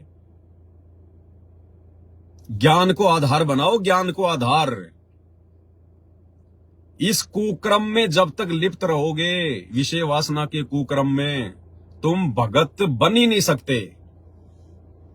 ये कबीर साहिब की अमरवाणी है, अपने दिमाग में घोल लेना कि भग भोग्या भग उपजय। भग यानी योनि, और भोग्या यानी उसको भोगना, उसको भोगने वाला। भग भोग्या भग उपजय, उपजय यानी पैदा होना। जब तक इंसान भग भोगेगा, विषय वासना के चक्कर में पड़ा रहेगा, तब तक उसका बारंबार उसी योनि से जन्म होता रहेगा। भग भोग्या भग उपजय, भग से बचा न कोई, और जय कोई भग से बचे, भगत कहावे सोए। ये कबीर परमात्मा की अमरवाणी है। अरे आज तुम्हें सतगुरु मिल गया, इतना ज्ञान दे दिया, थोड़ा सा समय बचा है मोक्ष का। जब तक धरती पर सतगुरु है तब तक ये मोक्ष का समय है। थोड़ा सा समय बचा है, और साथ संगति से जुड़ के तुम्हें इतनी सारी बातों का पता चल गया, और तुम उसी बच्चे पैदा करने के चक्कर में पड़े हुए हो अभी भी। तो तुम क्या ज्ञान को समझे भाई? कहां तुम भक्ति को समझे, कहां तुम ज्ञान को समझे? आज तुम शादी करोगे, अब ये तो है नहीं कि शादी करने के बाद में तुम लोग जो है मतलब ब्रह्मचारी बन जाओगे। 15-20 साल से पहले तुम्हारा वो पीछा नहीं छूटेगा विषय वासना से। 15-20 साल में सतगुरु सतलोक जा लेगा, फिर ले लेना यहाँ पे अंडे, फिर यहाँ बच्चे पैदा करते रहना। अगले जन्म में फिर कुत्ती बन के 12-12 करना, सूरी बन के 12-12 करना, फिर पैदा, फिर करना यहाँ पे फौज तैयार कर देना। तो थोड़ा बहुत दिमाग लगाओ, विचार करो। ये स्पेशली इसी बहन के लिए नहीं है, इस बहन का तो ये मैसेज आ गया, इसलिए इस बहन को आधार बना के सभी को मैसेज दिया जा रहा है। अरे क्या हम इसी कर्म के लिए पैदा हुए क्या? और ये कर्म नहीं करेंगे तो हमारा मनुष्य जन्म सफल नहीं होगा क्या? ये कर्म यदि करेंगे तो जरूर ये मनुष्य जन्म फेल हो सकता है, विफल हो सकता है। नहीं करेंगे तो जरूर सफल हो जाएगा। और यदि भक्ति सत्य करेंगे, सत्य भक्ति हमें मिली गई, अब यदि मर्यादा में रहेंगे और इस कुकर्म से दूर रहेंगे तो ही हम भक्ति कर पाएंगे, नहीं हम भगत भी नहीं बन पाएंगे। भगत भी चाहे सात संगति से जुड़े हो भाई बहन हो, चाहे सतनाम मिल गया हो, चाहे प्रथम नाम मिल गया हो, चाहे सतलोक आश्रमों से जुड़ा हुआ भाई बहन हो, चाहे सतनाम मिल गया हो, चाहे सार नाम मिल गया हो, चाहे सार शब्द मिल गया हो, अगर अभी तक उसने ये विषय वासना का गंदा खेल खेलना नहीं छोड़ा है, वो अभी भगत की श्रेणी में भी नहीं है, चाहे वो अपने आप को सारनामी समझ रहा है। परमात्मा की वाणी है भाई, भग भोगा भग उपजय, भग से बचा न कोई, और जो कोई भग से बचे भगत कावे सोई। तो अभी तक तो भक्ति के आसपास भी नहीं है, भक्ति के आसपास भी। अरे आदरणीय गरीबदास जी महाराज जी की 4 लड़कियां थी, 4 लड़कियां, और 250 साल पहले की बात है। उन चारों लड़कियों ने गरीबदास जी से ज्ञान सुनने के बाद, उपदेश लेने के बाद में आजीवन शादी नहीं करी। आजीवन कि पिताजी हमें तो आत्मा का कल्याण करवाना है, और जबकि गरीबदास जी से किसी का कल्याण नहीं होना था, क्योंकि वो 12वां पंथ था, वो काल का पंथ था। गरीबदास जी किसी को पार करने नहीं आए थे, गरीबदास जी केवल ग्रंथ साहिब लिखने आए थे।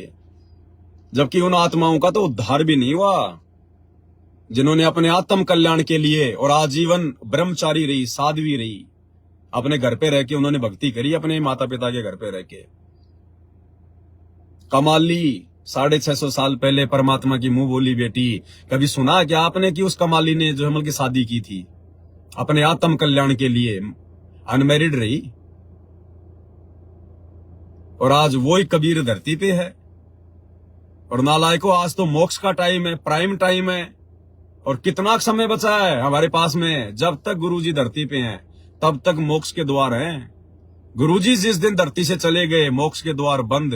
फिर जो भक्ति करो, अपना भक्ति धन जोड़ो और हजारों साल तक मनुष्य जन्म प्राप्त करो, और जैसा भी सुख दुख है अपना भोगते रहो।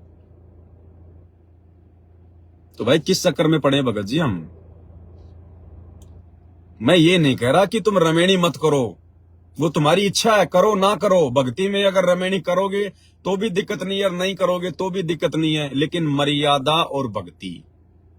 और भाई ये जब तक ये कुकर्म करते रहोगे तो मर्यादा टूटती रहेगी।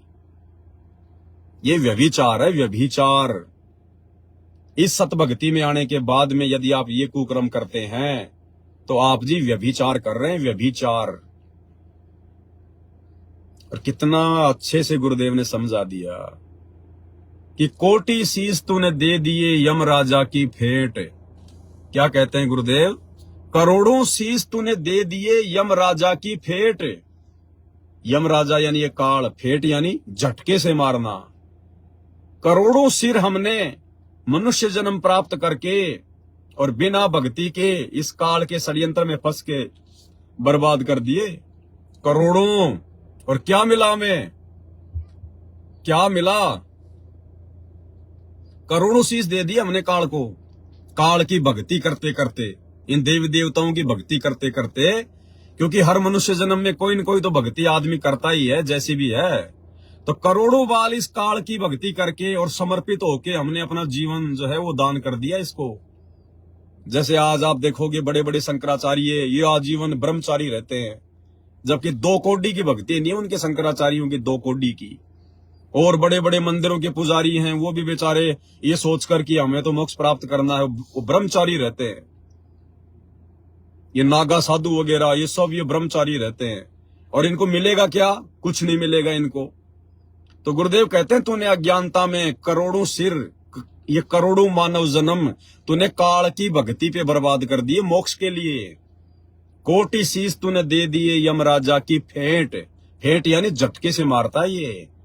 कहीं आपस में लड़ाई झगड़ा करवा देगा, कहीं बॉर्डर पे कोई दुश्मन सिर काट देगा, बहुत सारी वजह से। और एक सिर दे के देख ले सतगुरु अपने की भेंट। और गुरुदेव कह रहे हैं एक सिर यानी एक मनुष्य जन्म केवल तू अपने सतगुरु को समर्पित कर और देख सतगुरु तुझे उसके प्रतिफल में क्या देता है। लेकिन प्रेम से भेंट करना है, समर्पित होना है अपने आत्म कल्याण के लिए। कहते हैं एक सिर दे के देख ले, एक मनुष्य जन्म समर्पित हो जा अपने गुरु जी के चरणों में। करोड़ों बार तो समर्पित हो गए, तूने काल के जाल में जाके देख लिया, तेरे को कुछ नहीं मिला गधे कुत्ते सुअर की योनि के अलावा। और एक सिर अपने सच्चे सतगुरु की भक्ति को दे के देख ले। सिर देने का मतलब क्या है? समर्पित। समर्पित कि मुझे तो मोक्ष ही करवाना है।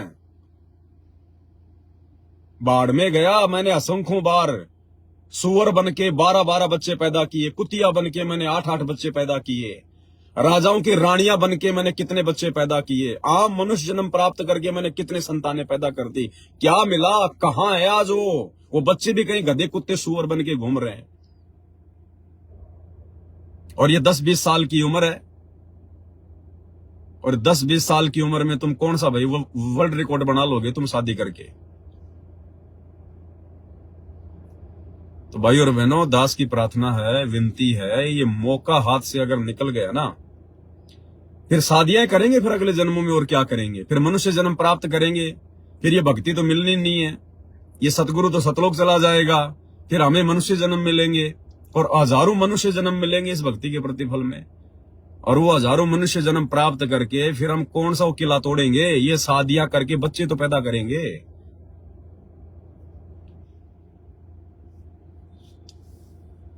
तो भाई दास की प्रार्थना है, अगर रमेणी भी करनी है, शादी भी करनी है, तो थोड़ा धैर्य रखो। ये तुम कोई फौज पुलिस की भर्ती में तो लग नहीं रहे रमेणी करके कि भाई तुम्हारी जो उम्र है वो निकल जाएगी, कि उसके बाद फिर हमारा जो है वो ट्रेनिंग नहीं होगी। तो दो 3-4 साल की बात है, सतगुरुदेव भगवान आ जाते हैं। आने के बाद में फिर कोई अच्छा भगत देख के, कोई ढंग का भगत देख के, और फिर मालिक से आज्ञा लेके परमात्मा के सानिध्य में रमेणी करना, ताकि तुम्हारी रमेणी भी सही चले। वर्तमान में परीक्षा का समय है, परीक्षा के समय में तुम आंख बंद करके चल रहे हो, तुम्हें पता है कौन भगत क्या है, किस भगत के मन में क्या चल रहा है। ये 4 दिन का नशा होता है ये ब्याह शादी रमेणी का। ये 4 दिन बाद में फिर वो नहीं लगेगी फिर अच्छी। अब तो बड़ा उसके ऊपर कोई मोहित हो रहा है, कोई फिदा हो रहा है, और 4 दिन बाद में फिर वो घर की मुर्गी दाल बराबर हो जाती है। दुनिया भर का बोझ आदमी सिर पे ले लेता है। क्या कहते हैं गुरुदेव भगवान, रिंचक सा सुख और दुख पहाड़ समाना। रिंचक यानी थोड़ा सा सुख, और दुख पहाड़ समाना यानी 2 मिनट का वो सेज का सुख, वो पलंग का सुख, 2 मिनट का बेड का सुख, और दुख पहाड़ समाना। और उसके बाद में वो मूर्ख आदमी दुनिया भर की आपत्तियों पहाड़ जैसा दुख लेके घूमता है पूरी जिंदगी, करके बच्चे पैदा, फिर उसको स्कूल भेजना, उसकी ड्रेस लाना, और आज उसको ये करना, और फिर उसकी कोचिंग करवाना, और फिर कभी बीमार हो गया, कभी क्या हो गया, फिर उसकी ब्याह शादी की चिंता, फलाना दिखना, कोई उल्टा काम कर दिया तो फिर मुकदमेबाजी। तो परमात्मा कहते हैं रिंचक सा सुख, जरा सा सुख, और दुख फिर पहाड़ समाना। ये तो बूर के लाडू बताए परमात्मा ने, बूर के लाडू खाओ तो भी पछताओ और ना खाओ तो भी पछताओ। लेकिन आप और हमें तो ज्ञान दे दिया परमात्मा ने, जड़ बता दी। तो भाई देखो, मैं रमेणी वगैरह के लिए मना नहीं करता, लेकिन जो बातें हैं जो भक्ति मार्ग के अनुसार, जो बातें भक्ति मार्ग में बाधक हैं, और ये जो समय चल रहा है वर्तमान में, ये कितना इंपॉर्टेंट समय है, इसकी महत्वता कितनी है, भाई दास को बताना जरूरी है। और कोई मूर्ख ये सोचे कि हम ब्याह शादी नहीं करेंगे तो फिर बुढ़ापे में फिर हमें कौन संभालेगा, हमारे बच्चे तो होंगे नहीं। तो भाई ये अगर इतना भी अगर कोई सोच रहा है ना कि बुढ़ापे में फिर क्या होगा, मेरा अकेले का क्या होगा, तो वो फिर मूर्ख आदमी है। उसको ना तो अपने गुरु का ज्ञान समझ में आया, ना उसको भक्ति समझ में आ गई। अरे आने वाला समय तो ऐसा समय आ रहा है, भगत लोग, अगर ऐसा कोई भगत भाई अगर दिखाई दे गए ना, संगत में दिखाई दे गया, उसको हाथ जोड़ के अपने घर पे लेके आएंगे कि भगत जी घर पे चलो, सेवा का मौका दो, भगत जी घर पे चलो, सेवा का मौका दो, हम आपको कहीं नहीं जाने देंगे, अब अपने माता पिता की तरह आपकी सेवा करेंगे। क्योंकि समय क्या आ रहा आगे, सतयुग, सतयुग। जैसे वो इंद्रमती रानी और साधु महात्माओं को ढूंढने के लिए भूखी बैठी थी, ऐसे ही भगत भाई बहन आने वाले समय में अगर कोई ऐसा है भगत होगा, अगर ऐसा कोई भाई बहन, कोई माता संगत में होंगी जिनके बेटा बेटी नहीं होंगे, बुढ़ापे में जिनकी सेवा करने वाला कोई नहीं होगा, उनको ढूंढ ढूंढ के लाके अपने घर पर अपने माता पिता से भी 100 गुना अच्छी सेवा करेंगे। इस भक्ति से इतनी दया, धर्म, इंसानियत, मानवता हमारे हृदय में सतगुरु रामपाल जी भगवान जो है बल्कि भर रहे हैं। वरना सतयुग जैसा माहौल क्या आएगा। सतयुग में अपना पराया नहीं होता कोई, अपने जैसा दुख लोगों को दूसरे का दुख लगता है, उसको कहते हैं सतयुग। कोई भेदभाव नहीं, कोई अमीरी गरीबी नहीं, कोई जाति पाति नहीं, कोई धर्म की बातें नहीं। जीव हमारी जाति है, मानव धर्म हमारा, हिंदू मुस्लिम सिख ईसाई धर्म नहीं कोई न्यारा। तो इस सतगुरु रामपाल जी की भक्ति में वो पावर है इस भक्ति की शक्ति से सतयुग आएगा, ऐसा आचार विचार व्यवहार हो जाएगा लोगों का। तो आपको बुढ़ापे में परमात्मा, और गुरुदेव ने सत्संगों में क्या बताया, ऐसे ऐसे उदाहरण दिए गुरुदेव ने। जो भगवान की भक्ति करता है ना, तो भगवान भी नौकर का रूप बना के उसकी सेवा करने चला जाता है। ये तो असंख्य अनंत कोटि कलाओं का स्वामी है, चाहे जितने रूप बना ले भगवान। वो एक भगत था, उसको दस्त हो गए थे, उसकी सेवा के लिए एक नौकर रहा करता था। अब एक दिन उसकी तबीयत खराब हो गई, उसको लग गए दस्त उस भगत को, जो भगवान की भक्ति करता था, बूढ़ा हो रहा था। और उधर से नौकर की मां मर गई, तो उसने कहा कि महाराज जी मेरी मां मर गई, जाना जरूरी है। अब उसने भगत ने भी नहीं रोका कि भाई बहुत दिन हो गए लड़के को, और मैंने 20 दिन इसको जान दे, देखी जाएगी मेरे भाग में जैसा है, दुख सुख पाके अपना काम करूंगा। वो नौकर चला गया अपने गांव, और आधी घंटे बाद में उस नौकर का रूप बना के भगवान आ गया। और 1 महीने तक जब तक वो नौकर नहीं आया, भगवान ने नौकर बन के उसकी टट्टी पेशाब उठाई, उसका खाना बनाया, उसके कपड़े धोए, और कई बार वो धमका भी दिया करता था, अरे तू ढंग से काम नहीं करता। डांट खा खा के भगवान ने अपने भगत की जो है मतलब लैट्रिन उठाई। तो यही तो भगवान है वर्तमान में, वो सतगुरु रामपाल जी भगवान, जिसने ये सारे उदाहरण पेश किए। तो क्या नहीं करेगा परमात्मा। अरे दास किसको कहते हैं, सपने में बरड़ाई के जय कोई कहिए राम, वाके पक्की पावड़ी मेरे तन का चाम। इतना प्यार करता है भगवान अपने भगत से, लेकिन हम अभी तक भगवान की परिभाषा से अपरिचित है। हम अभी भगवान की परिभाषा से अपरिचित है। हमने तो भगवान इनको मान लिया जिनके हाथों में 8-8 हथियार हो, जिनके हाथों में तीर कमान हो, भाला हो, कोई त्रिशूल हो, कोई सुदर्शन चक्कर हो। हमने तो इनको भगवान मान रखा है, जो थोड़ा सा कुछ बोल दे उसकी गर्दन उड़ा दे।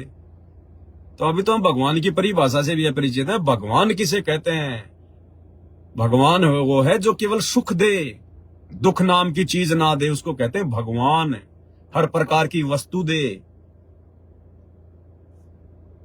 तो वो भगवान धरती पर सतगुरु रामपाल जी है। इनके ज्ञान से समझ में आएगा, भक्ति विधान से समझ में आएगा।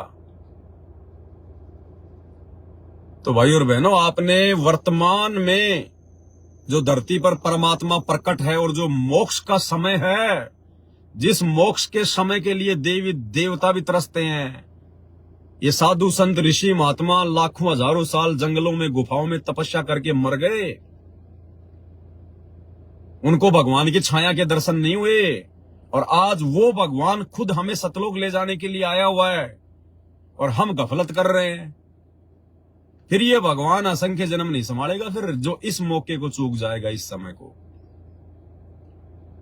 अरे अगर कोई बहन बेटी अगर इस ज्ञान को समझ के अगर शादी नहीं करना चाहेगी, पहली बात तो ये बताओ, अगर किसी ने अगर जो है वो लड़की के रूप में जन्म ले लिया, तो क्या जरूरी है कि शादी करना उसके लिए कोई जरूरी है? कोई संविधान में लिखा हुआ है क्या कि भारत सरकार आपको जो है बल्कि जेल में डाल देगी अगर आपने लड़की होने के बावजूद अगर आपने शादी नहीं की? तो लड़के शादी क्यों नहीं करते और फिर भी अपने माँ बाप के घर में रहते हैं? तो क्या लड़की अपने माँ बाप के घर में नहीं रह सकती? क्या लड़की को अधिकार नहीं है? क्या कानूनन उसको बराबर का अधिकार है? ये तो हम लोगों ने समाज को बिगाड़ रखा है। ये तो हम सामाजिक लोगों की आध्यात्मिक अज्ञानता के चलते अपनी घटिया सोच है कि लड़की को घर में नहीं रखना चाहिए, जवान लड़की को घर में नहीं रखना चाहिए। अरे वो जवान लड़का जरूर आपकी इज्जत पे दाग लगा देगा, लेकिन वो जवान बेटी कभी माँ बाप की इज्जत पे दाग नहीं लगाती। कोई जरूरी है? अपने माता पिता के पास में रहो, भक्ति करो और परमात्मा प्राप्त करो और निकलो यहां से। जब लड़का आजीवन अनमैरिड रह के माँ बाप के घर में रह सकता है, तो क्या लड़की नहीं रह सकती क्या? ये कॉमन सेंस की बातें हैं। हमने दुनिया देख के नहीं चलनी है, हमने भक्ति मार्ग को देख के चलना, अपने सतगुरु को देख के चलना है। अगर समाज की मर्यादाओं में फंसोगे ना, जिंदगी में भक्ति नहीं कर पाओगे। और आपकी तो अकेली माँ है।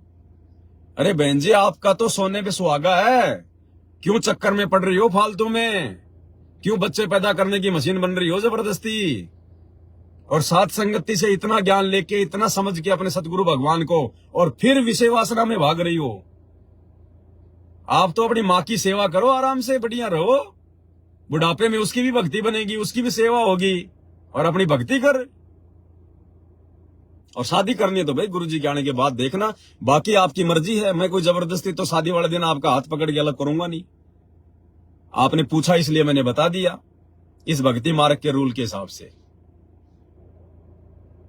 तो भाई और बहनों, हर प्रकार से परमात्मा ने समझा रखा है। अब चलो, जिन जिन भाई बहनों की शादी हो चुकी है, चलो उनको तो ज्ञान नहीं था, उनको तो इतनी समझ नहीं थी, उस समय तक हमें इतना ज्ञान नहीं था, इतनी समझ नहीं थी, वरना ये पंगा कोई नहीं पालेगा अगर ज्ञान हो गया तो। ये तो काल का षड्यंत्र है, ये ब्याह शादी वगैरह, ये बच्चे पैदा करना, ये तो काल का षड्यंत्र है।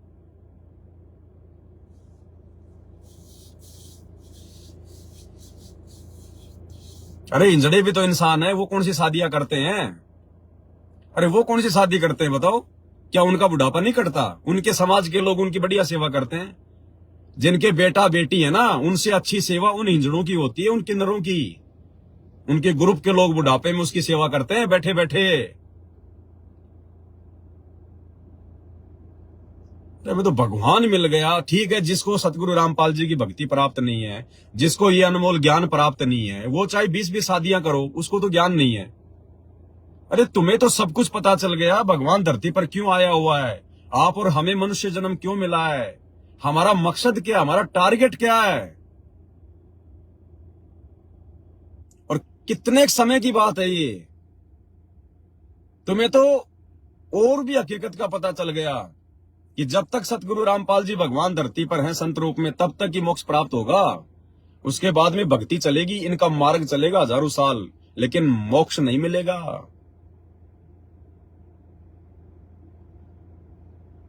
तो भाई बाकी आपकी मर्जी है। और दूसरी बात भाई और बहनों, जिसके संस्कार में जैसा परमात्मा ने लिख रखा है, अगर मान लीजिए किसी की रमेणी होनी है, कब होनी है, किसके साथ होनी है, अगर परमात्मा ने आपके भाग्य में यदि रमेणी लिख रखी है आपके प्रारब्ध में, तो वो होके रहेगी। आप अगर खुद भी किसी लड़के से बात नहीं करोगे तो भी रमेणी होगी। आप ना करना चाहोगी रमेणी, ना करना चाहोगी, और यदि आपके भाग्य में गुरुजी ने लिख रखी है तो होगी। फिर टेंशन किस बात की है? फिर भैया जबरदस्ती करके स्वतंत्र कर्मों के तहत अपने कर्म बिगाड़ सकते हो आप लोग। फिर ये स्वतंत्र कर्म हो जाएंगे। स्वतंत्र कर्म कि बाप तो तुम्हारा जेल में बैठा है और तुम बाहर शादियां कर करके और विषय वासनाओं का सुख भोग रहे हो। तुम बाहर विषय वासनाओं का सुख भोग रहे हो। ये स्वतंत्र कर्म है। फिर यहाँ पर स्वतंत्र कर्म बता रखा ना गुरुजी ने, स्वतंत्र कर्म काल ने छूट दे रखी है 25% स्वतंत्र कर्म करने की। फिर ये स्वतंत्र कर्म है। अगर गुरुजी से आज्ञा लेकर रमेणी करोगे तो फिर वो स्वतंत्र कर्म नहीं है। और यदि तुम्हारे माता पिता यदि तुम्हारी रमेणी कर रहे हैं, अपनी खुशी से कर रहे हैं, तो फिर वो स्वतंत्र कर्म नहीं है। लेकिन तुम अपने ही गुरु भाई से, जो कि अपने सगे भाई से भी बढ़ के होता है, इतनी मर्यादा होती है गुरु बहन और गुरु भाई में जो सगे भाई बहन में भी नहीं होती। और तुम अपने गुरु भाई से और कैसे इस प्रकार से अपनी शादी की बात कर सकती हो? मर्यादा कहां है बहन तुम्हारी? मर्यादा तो तुम्हारी तार तार हो चुकी है, तार तार। तुम खुद अपने आप को चाहे समझो मर्यादा में, वो बात अलग है, लेकिन भक्ति मार्ग के हिसाब से तुम्हारी मर्यादा तार तार है। क्या भाई बहन आपस में अपनी शादी की बात करेंगे क्या? जबकि तुम तो गुरु भाई बहन हो, सगे भाई बहन से भी बढ़ के, कहते हैं ना कि मतलब धर्म का भाई बहन होता है, और धर्म के भाई बहन से भी बढ़ के सतगुरु के शिष्य और शिष्या। संत रामपाल जी के भक्तों को आपस में शादी की बातें करने का, रमेणी की बातें करने का अधिकार नहीं है। बाकी अपने कर्म चाहे कितने फोड़ो, वो बात अलग है। परमात्मा किसी का हाथ नहीं पकड़ेगा।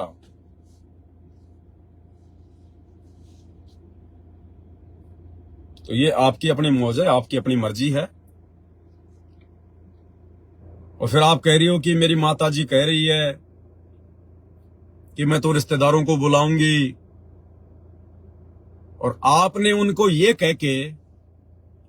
उनको फिर अपनी तरफ से ये कह के कि साधारण खाना खिलाओगी तो बुला सकती हो। क्यों बुला रही हो बारात?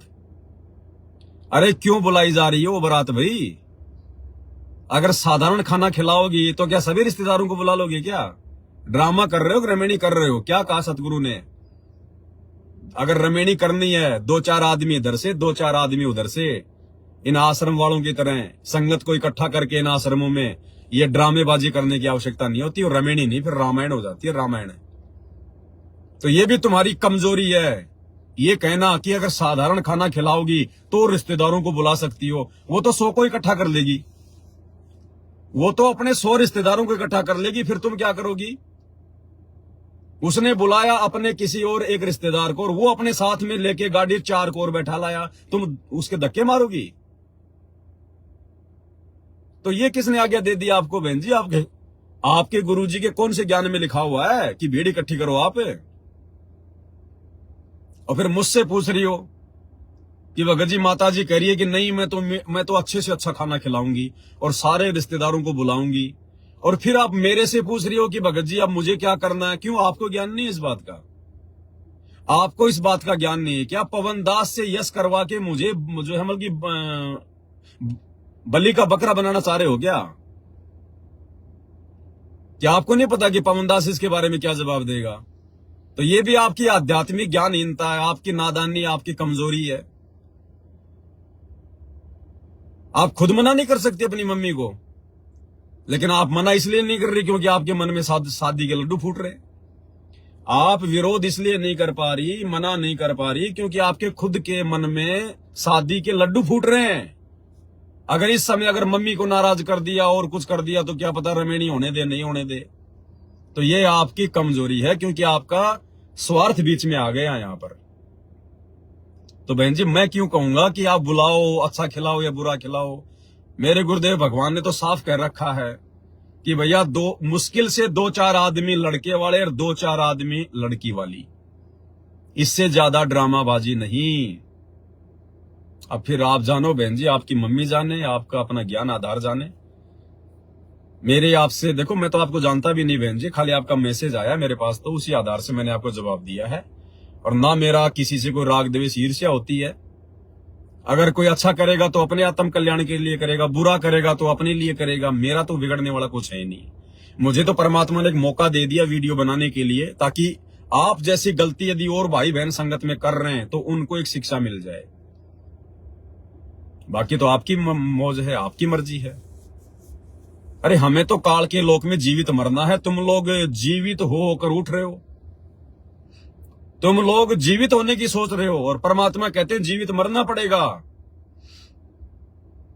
अरे कैसी कैसी कथाएं सुनाई गुरुजी ने, कैसी कैसी कथाएं हमें जगाने के लिए कि ना जाने कौन सी चोट इस आत्मा को लग जाए, कौन सी चोट लग जाए इस आत्मा को। अरे भाइयों और बहनों, हम जिस विषय वासना में सुख ढूंढ रहे हैं ना, जिस विषय वासना में हम लोग सुख ढूंढ रहे हैं, संभोग क्रिया में जो सुख ढूंढ रहे हैं, जिस दिन आपको ये ज्ञान होगा ना सतगुरु का, अगर आपकी भक्ति सही प्रकार से चल पड़ेगी, आपको इससे बड़ा कोई दुख दिखाई नहीं देगा, इससे बड़ा कोई दुख दिखाई नहीं देगा। और आप जी यदि पहले ये कुकर्म यदि आप जी शादी करके कर चुके हैं और वर्तमान में छोड़ चुके हैं, तो आपको जब वो कुकर्म याद आएंगे ना, तो आपको अंदर से नफरत होने लगेगी कि हम क्या किया करते थे, हम नीचों को इतनी भी समझ नहीं थी। ये तो सबसे घटिया कर्म है, काल के जाल में फांसने का सबसे घटिया। अब तुम क्या भक्ति करोगे? हम लोग ब्रह्मा जी का जो जाप है, जो गुरुदेव ने दे रखा हमारे को प्रथम मंत्र में, ब्रह्मा और शांतरी का, हम क्यों जाप करते हैं भाई? हम क्यों फंसे हुए हैं यहाँ पर 21 ब्रह्मांड में? हमारे ऊपर ऋण चढ़ा हुआ इन सब का, ब्रह्मा शांतरी का, गणेश जी का, लक्ष्मी जी का, विष्णु जी का, दुर्गा जी का, शंकर पार्वती का। इन पांचों जो ये प्रधान देवता हैं, जो हमारे शरीर में, हमारी रीढ़ की हड्डी में जो ये कमल रूप में है, हम क्यों फंसे पड़े हैं? क्योंकि इनका हमारे ऊपर ऋण है, ऋण। और ये ऋण कैसे उतरेगा? जब हम इनकी भक्ति करेंगे। भक्ति मतलब हम इनकी साधना करेंगे, हम इनके नाम की वो मजदूरी करेंगे। और मजदूरी हम क्यों कर रहे हैं? इन नाम मंत्रों की जाप करके, और ऋण उतारने के लिए। जो कर्जा ब्रह्मा जी का और सावित्री का जो कर्जा हमारे ऊपर जो चढ़ गया है ना, वो कर्जा उतारने के लिए। और उनका कर्जा क्यों चढ़ा? विषय वासना के चक्कर में पड़ के। विषय वासना के चक्कर में पड़ के ब्रह्मा सावित्री का ऋण हमारे ऊपर चढ़ गया, क्योंकि ये रजोगुण के स्वामी हैं। और एक तरफ तो तुम संत रामपाल जी से भक्ति लेके ब्रह्मा सावित्री का जाप कर रहे हो ऋण उतारने के लिए, और दूसरी तरफ तुम विषय वासना में पड़ के उसका ऋण और चढ़ा रहे हो। तो तुम्हारा कर्जा कभी जिंदगी में उतरेगा क्या? अरे भक्ति तो तुम करोगे थोड़ी, इतनी तुम्हारे पास भक्ति हो नहीं पाएगी, और ऋण चढ़ाओगे तुम ज्यादा। अब कोई आदमी तुम्हारे से 1 लाख रुपए मांगता है और तुम उसके वहां पे मल्कि मजदूर लगे हुए हो, और रोजाना वो तुम्हें 500 रुपए देता है कि भैया जब तक रोजाना मजदूरी करके 500 रुपए करके मेरा 1 लाख नहीं चुका दोगे मैं तुम्हें छोड़ने वाला नहीं। और तुम उसके वहां पे मजदूरी कर रहे हो और वो तुम्हें रोजाना 500 रुपए जो बल्कि माइनस कर रहा है कि ठीक है भाई तेरे 500 आ गए, तेरे 500 आ गए, और 1000 रुपए तुम उससे और उधार ले रहे हो। रोजाना 500 की तो तुम मजदूरी कर रहे हो और 1000 रुपए तुम उसी से उधार ले रहे हो, और ये सोच रहे हो कि मेरा कर्जा उतर जाएगा। जिंदगी में नहीं उतरेगा, उसी के ऋणी बन के मजदूर बन के रहोगे। तो एक तरफ तो हम लोग अपना वो पिछला जो कर्जा है विषय वासनाओं में पड़ के हमने जो कर्जा जो इसका रजोगुण के स्वामी ब्रह्मा सावित्री का हमने जो अपने ऊपर जो है वो चढ़ा लिया है। एक तरफ तो हम ओम नाम का जाप करके जो हमें दिया है जो गुरुदेव भगवान ने, हम उसका वो ऋण उतार रहे हैं, और दूसरी तरफ हम लोग विषय वासना के चक्कर में पड़ के वही संभोग क्रिया करके और उसका हजारों की संख्या में हम उसका ऋण अपने ऊपर चढ़ा रहे हैं। कैसे बाहर निकलोगे? हम तो त्रिकुटी तक भी नहीं जा पाएंगे। तो ये कॉमन सेंस की बातें हैं। तुम भक्ति भी कर रहे हो और तुम अपना जो है मतलब एक तरफ तो कह रहे हो कि हम इनका वो कर्जा उतार रहे हैं, और दूसरी तरफ आप इनका कर्जा और चढ़ा रहे हो। तो कैसे कर्जा उतरेगा भाई? कर्जा उसका उतरेगा जो आगे से कोई ऋण ना ले और पिछला धीरे धीरे मेहनत मजदूरी करके उतारेगा। तो भाई भक्तों, कॉमन सेंस का भी प्रयोग करो। कॉमन सेंस का मैंने जीवित मरना पड़ेगा इस काल की तरफ से। ये काल हमें उस समय तक नहीं छोड़ेगा जब तक हम इसकी किसी भी सुविधा का फायदा उठाएंगे अपनी मौज मस्ती के लिए। और ये ब्याह शादी होती है ना, कोई देश के लिए कोई बहुत बड़ा महान कोई महापुरुष पैदा करने के लिए शादियां नहीं करता है, ध्यान रख लेना। कोई देश के लिए कोई नागरिक पैदा करने के लिए शादियां नहीं करता है, सिर्फ मौज मस्ती के लिए शादियां होती है। और मौज मस्ती में फिर वो बच्चे पैदा हो जाते हैं, उनमें आगे चल के चाहे कोई महापुरुष बन जाओ और चाहे कोई चोर गुंडा बन जाओ, वो बात अलग है। बाकी शादी कोई भी आदमी ये सोच के नहीं करता कि मैं देश के लिए बहुत अच्छा जो मैं कि प्रधानमंत्री पैदा करूंगा, मैं बहुत अच्छा कोई नेक नागरिक जो है मैं वो पैदा करूंगा। कोई नहीं करता नेक नागरिक पैदा करने के लिए शादियां, सब अपने मनोरंजन के लिए करते हैं। वो तो पैदा हो जाते हैं, फिर जिसका जैसा भाग्य, भाई किसी ने चोर बनना या किसी ने कोई मंत्री बनना, वो फिर आगे बढ़ता हो। तो हम तो अभी आनंद ले रहे हैं इस काल के लोक में, और जब तक हम आनंद लेंगे तब तक काल हमें छोड़ेगा कैसे? क्या कथा सुनाई गुरुजी ने? एक तोते की कथा सुनाई। एक सेठ और सेठानी थी, एक परिवार था, और एक तोता पकड़ के ले आए वो कहीं से और पिंजरे में डाल दिया। अब उनको बड़ा आनंद आया, हमारे घर पे तोता, बोल मिठू, मियाँ मियाँ बोल, बोल प्यूं प्यूं बोल, उससे खेले। कई दिन हो गए, तोता भी बड़ा दुखी हो गया, परेशान हो गया, क्या करें क्या ना करें, इस जेल से छूटे कैसे? क्योंकि तोता तो स्वतंत्र घूमने वाला प्राणी है ना, जिस प्रकार ये आत्मा इस शरीर में आके फंस गई काल के लोक में, जबकि आत्मा तो स्वतंत्र घूमने वाली जो है मतलब वो है वहां पे सतलोक में। तो एक दिन तोते ने कहा, जब वो सेठ जी अपने गुरुजी का सत्संग सुनने के लिए जा रहा था, वो जो सेठ था वो सत्संगी था, तो तोते ने दिमाग लगाया एक दिन, और तोते ने कहा कि सेठ जी, बोले हाँ जी, बोले सत्संग में जा रहे हो? बोले हाँ। बोले हमारा भी एक छोटा सा काम कर दोगे? बोले भाई, आप अपने गुरुजी से मेरी एक प्रार्थना लगा देना, एक मेरी अरदास लगा देना। हाँ भाई, क्या अरदास लगाऊं? अपने गुरुजी से ये पूछ के आना कि गुरुजी, मेरे घर पर जो तोता है उसकी मुक्ति कैसे होगी? वो पिंजरे से बाहर कैसे निकल सकता है?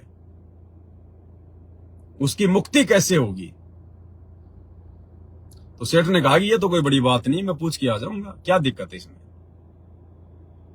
तो सेठ जी गया, सत्संग सुना। आते समय उसने तोते की प्रार्थना अपने गुरुजी से एकांत में रख दी।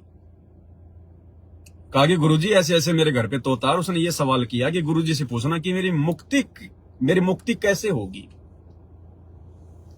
अब सेठ जी ने जैसे सवाल किया, गुरुजी धड़ाम से जमीन पे गिरे, एकदम बेहोश हो गए, यूं ना हिले ना डुले, जैसे मर गया। अब सेठ जी तो बिल्कुल अक्का बक्का हो गया कि यार मैंने तो क्या कर दिया, कहीं मेरा नाम ना लग जाए, क्या पता इसको हार्ट अटैक आ गया, क्या आ गया, कहीं मैं ना फंस जाऊं। सेठ तो वहां से भाग लिया, घर पे आ गया। आते तोते ने पूछा कि सेठ जी मेरी प्रार्थना करी गुरुजी से। सेठ ने कहा, रे नालायक, क्या है की प्रार्थना, मेरे को मरवा देता तू, तेरी प्रार्थना के चक्कर में तो मेरे को जेल हो जाती। बोला क्या हुआ?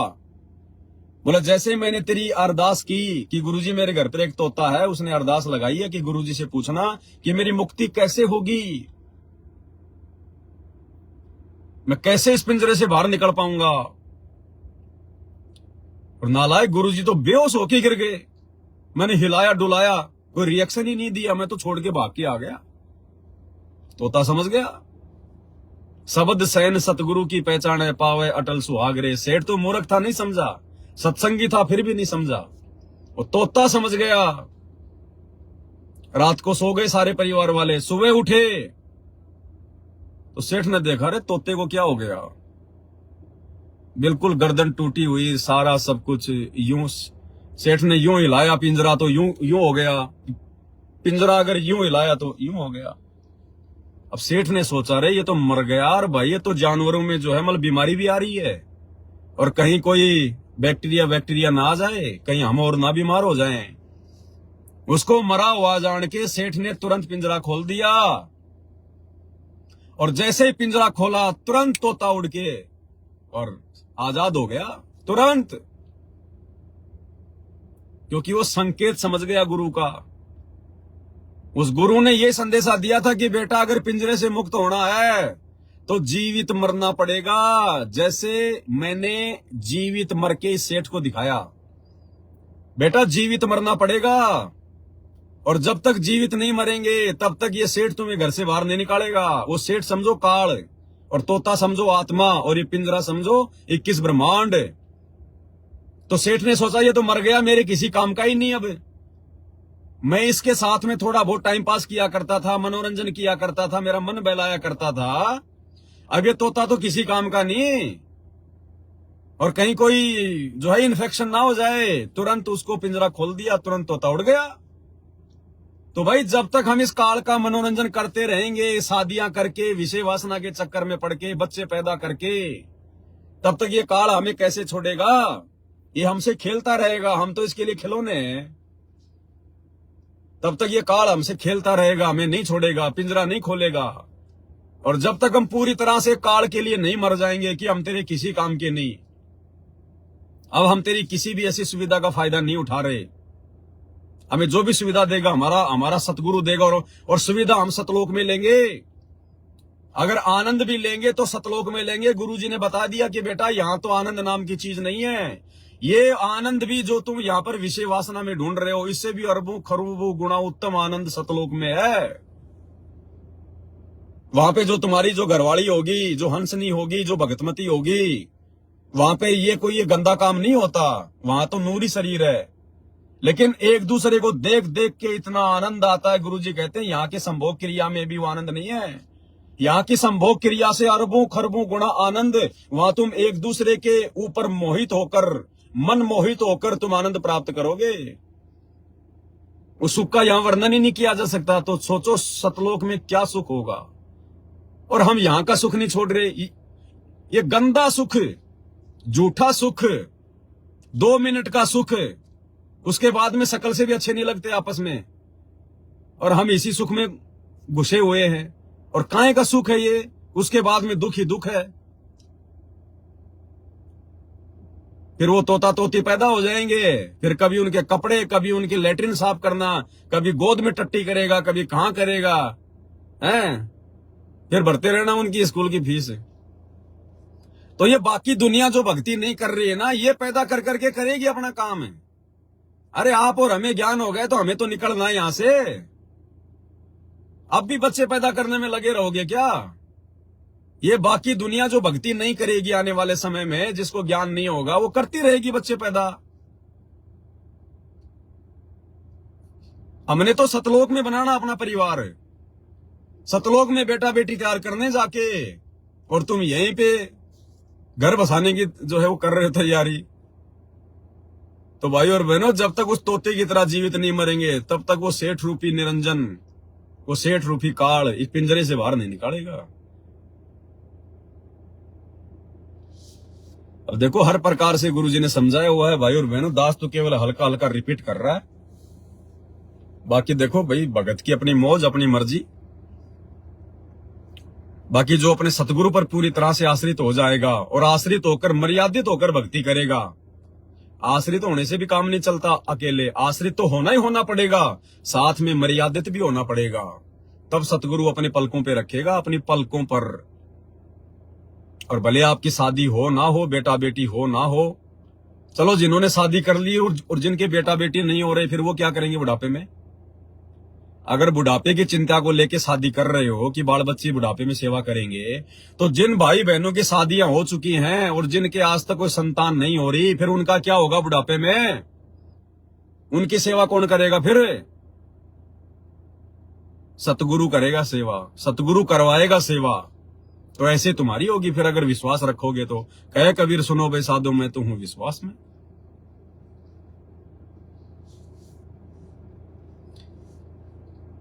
बहुत सारी बातें भाई और बहनों। अब क्या देखो, दास कोई फालतू की बातें तो करता नहीं है ना। कोई दो पैसे यूट्यूब फेसबुक से कमाने के लिए दास लाइव आता है।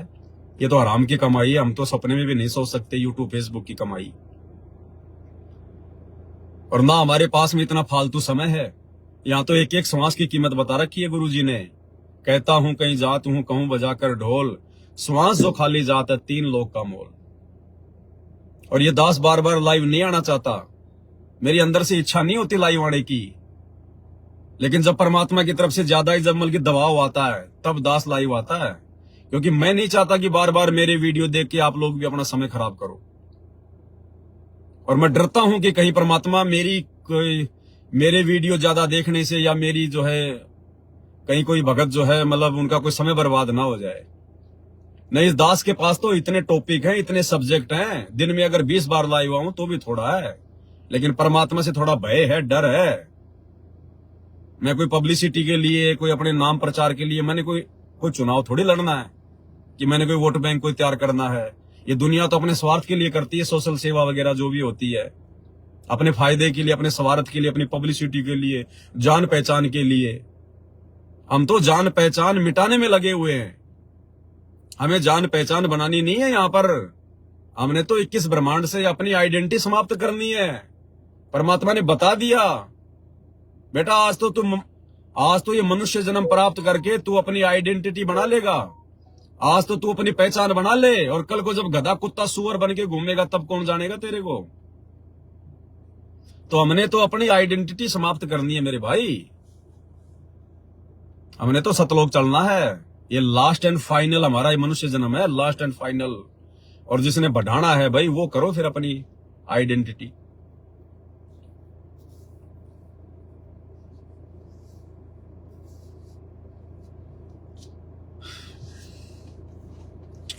बातें तो और है, लेकिन वीडियो ज्यादा लंबा हो जाएगा। फिर दूसरे टॉपिक पे फिर लाइव आएंगे कल। बहुत सारी बातें हैं। परमात्मा ने इतने सब्जेक्ट, इतने टॉपिक दे रखे हैं भाई और बहनों। लेकिन वही है भाई, हम जगत वाले लोगों की तरह कोई फ्री नहीं है। अब जगत वाले तो वीडियो बना सकते हैं ज्यादा। उनको ना कोई 3 समय की आरती करनी है, ना कोई मंत्र जाप करना है, ना उनको कोई अपना यज्ञ करना है, ना उनकी कोई मर्यादा है, ना कोई नियम है। उनको तो केवल पैसा है, पैसा दिखता है। तो उनका तो सारा दिन इसी में चलता है। अब आप और हमें तो परमात्मा ने और भी जिम्मेदारियां दे रखी है, भक्ति भी दे रखी है। तो ये बीच बीच में दास लाइव आके संगत में थोड़ी बहुत जो गलतफहमियां जो पैदा हो जाती है ना काल प्रेरणा से, ये सभी भाई बहनों को सावधान करने के लिए दास को लाइव आना पड़ता है, बताना पड़ता है। क्योंकि दास परमात्मा का दोषी नहीं बनना चाहता। कल को गुरुजी कह देंगे बेटा इस ज्ञान का आप लोगों के अलावा किसी और को तो पता था ही नहीं। और तुम भी अगर अपने भाई बहनों को नहीं समझाते तो फिर कौन समझाता। तो दास तो केवल अपना शिष्य धर्म निभा रहा है। बाकी मुझे ना तो आप लोगों से कोई स्वार्थ है और ना कुछ और है।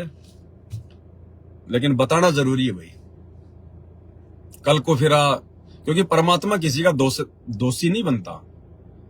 जब धर्मराज के दरबार में जब जीव जाता है तो वहां परमात्मा को ये उलाना नहीं दे सकता कि परमात्मा मेरे को किसी ने बताया नहीं, मेरे तक ये जानकारी नहीं आई।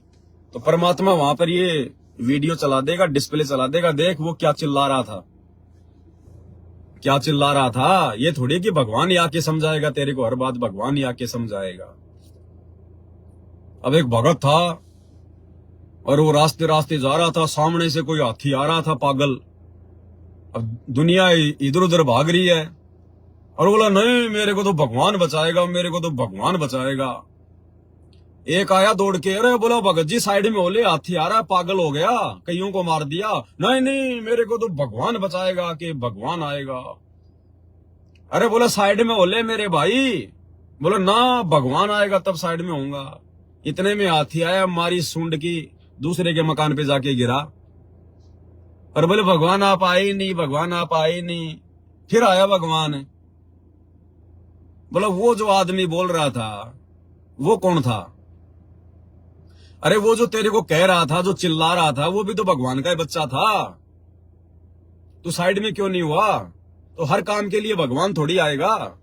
भगवान किसी को निमित्त बना देता है, भगवान किसी में जो है वो प्रेरणा कर देता है। और फिर ये मनुष्य जन्म, ये बुद्धि क्यों दी है? फिर हमने कॉमन सेंस का भी तो प्रयोग करना चाहिए ना। हर काम के लिए थोड़ी भगवान आएगा। तो भगवान कह देगा बेटा देख मैंने तेरे लिए संदेशा भिजवाया था, बोल तूने सुना कि नहीं सुना? तो वहां तो सब याददाश्त आ जाती है, हाँ जी सुना था। तो फिर मेरे को क्या उलाना दे रहा है? तो भाई और बहनों परमात्मा दया करें। दोपहर की आरती का भी समय हो रहा है। तो देखो दास तो भाई जैसे जैसे परमात्मा दया करेंगे, प्रेरणा करेंगे, अपनी भक्ति भी करनी है। जो जिम्मेदारी है, जब तक हमारे गुरुदेव भगवान जेल से बाहर नहीं आ जाते तब तक जो जिम्मेदारी है वो भी निभानी है, और ये निभाते रहेंगे मालिक के आशीर्वाद से। तो आज की वीडियो में केवल इतना ही भाई और बहनों। मेरी किसी बात से अगर किसी को कोई तकलीफ, कोई दर्द, कोई पीड़ा पहुंची हो तो दास हाथ जोड़ के क्षमा प्रार्थी है। जो सत्य है वो मैंने रखा है ज्ञान आधार से, बाकी मानना ना मानना ये भाई अपने अपने बुद्धि विवेक के ऊपर है। और रही बात ब्याह शादी की, तो जहां परमात्मा ने संस्कार जोड़ रखा तो होके रहेगी, लेकिन स्वतंत्र कर्मों के तहत भाई और बहनों अपने कर्म मत बिगाड़ो। वर्तमान में ये परीक्षा का समय है, सोच समझ के डिसीजन लो। साल 2 साल में कोई मर नहीं जाओगे, कोई तुम बूढ़े नहीं हो जाओगे। और इतना ज्ञान दे दिया भगवान ने घर घर में, और उसके बावजूद भी फिर तुम काल को अपने घर में घुसा रहे हो जबरदस्ती लाके। एक तरफ तो तुमने भगवान को बैठा लिया, घर घर में बेड लगा लिए, अब तुम काल को घुसेड़ रहे हो घर में, ये विषय वासना के चक्कर में पड़ के। तो क्या भक्ति थोड़ी हो रही, फिर तो ड्रामेबाजी हो रही है, तो देखा देखी हो रही है फिर सारा काम। बाकी अपनी मर्जी है सबकी भगत जी। परमात्मा से सद्बुद्धि की भीख मांगो। वर्तमान में ये थोड़ा बहुत समय है, कुछ लेना देना नहीं है, फिर कुछ भी लेना देना नहीं है। इस स्टेज पे आकर साथ संगति से इतना जुड़कर, इतना ज्ञान लेकर भी अगर कोई गलती करेगा फिर परमात्मा नहीं संभालेगा। फिर भाई साहब करते रहना फिर बच्चे पैदा अगले जन्मों में। बंदी छोड़ सतगुरु रामपाल जी भगवान की जय हो।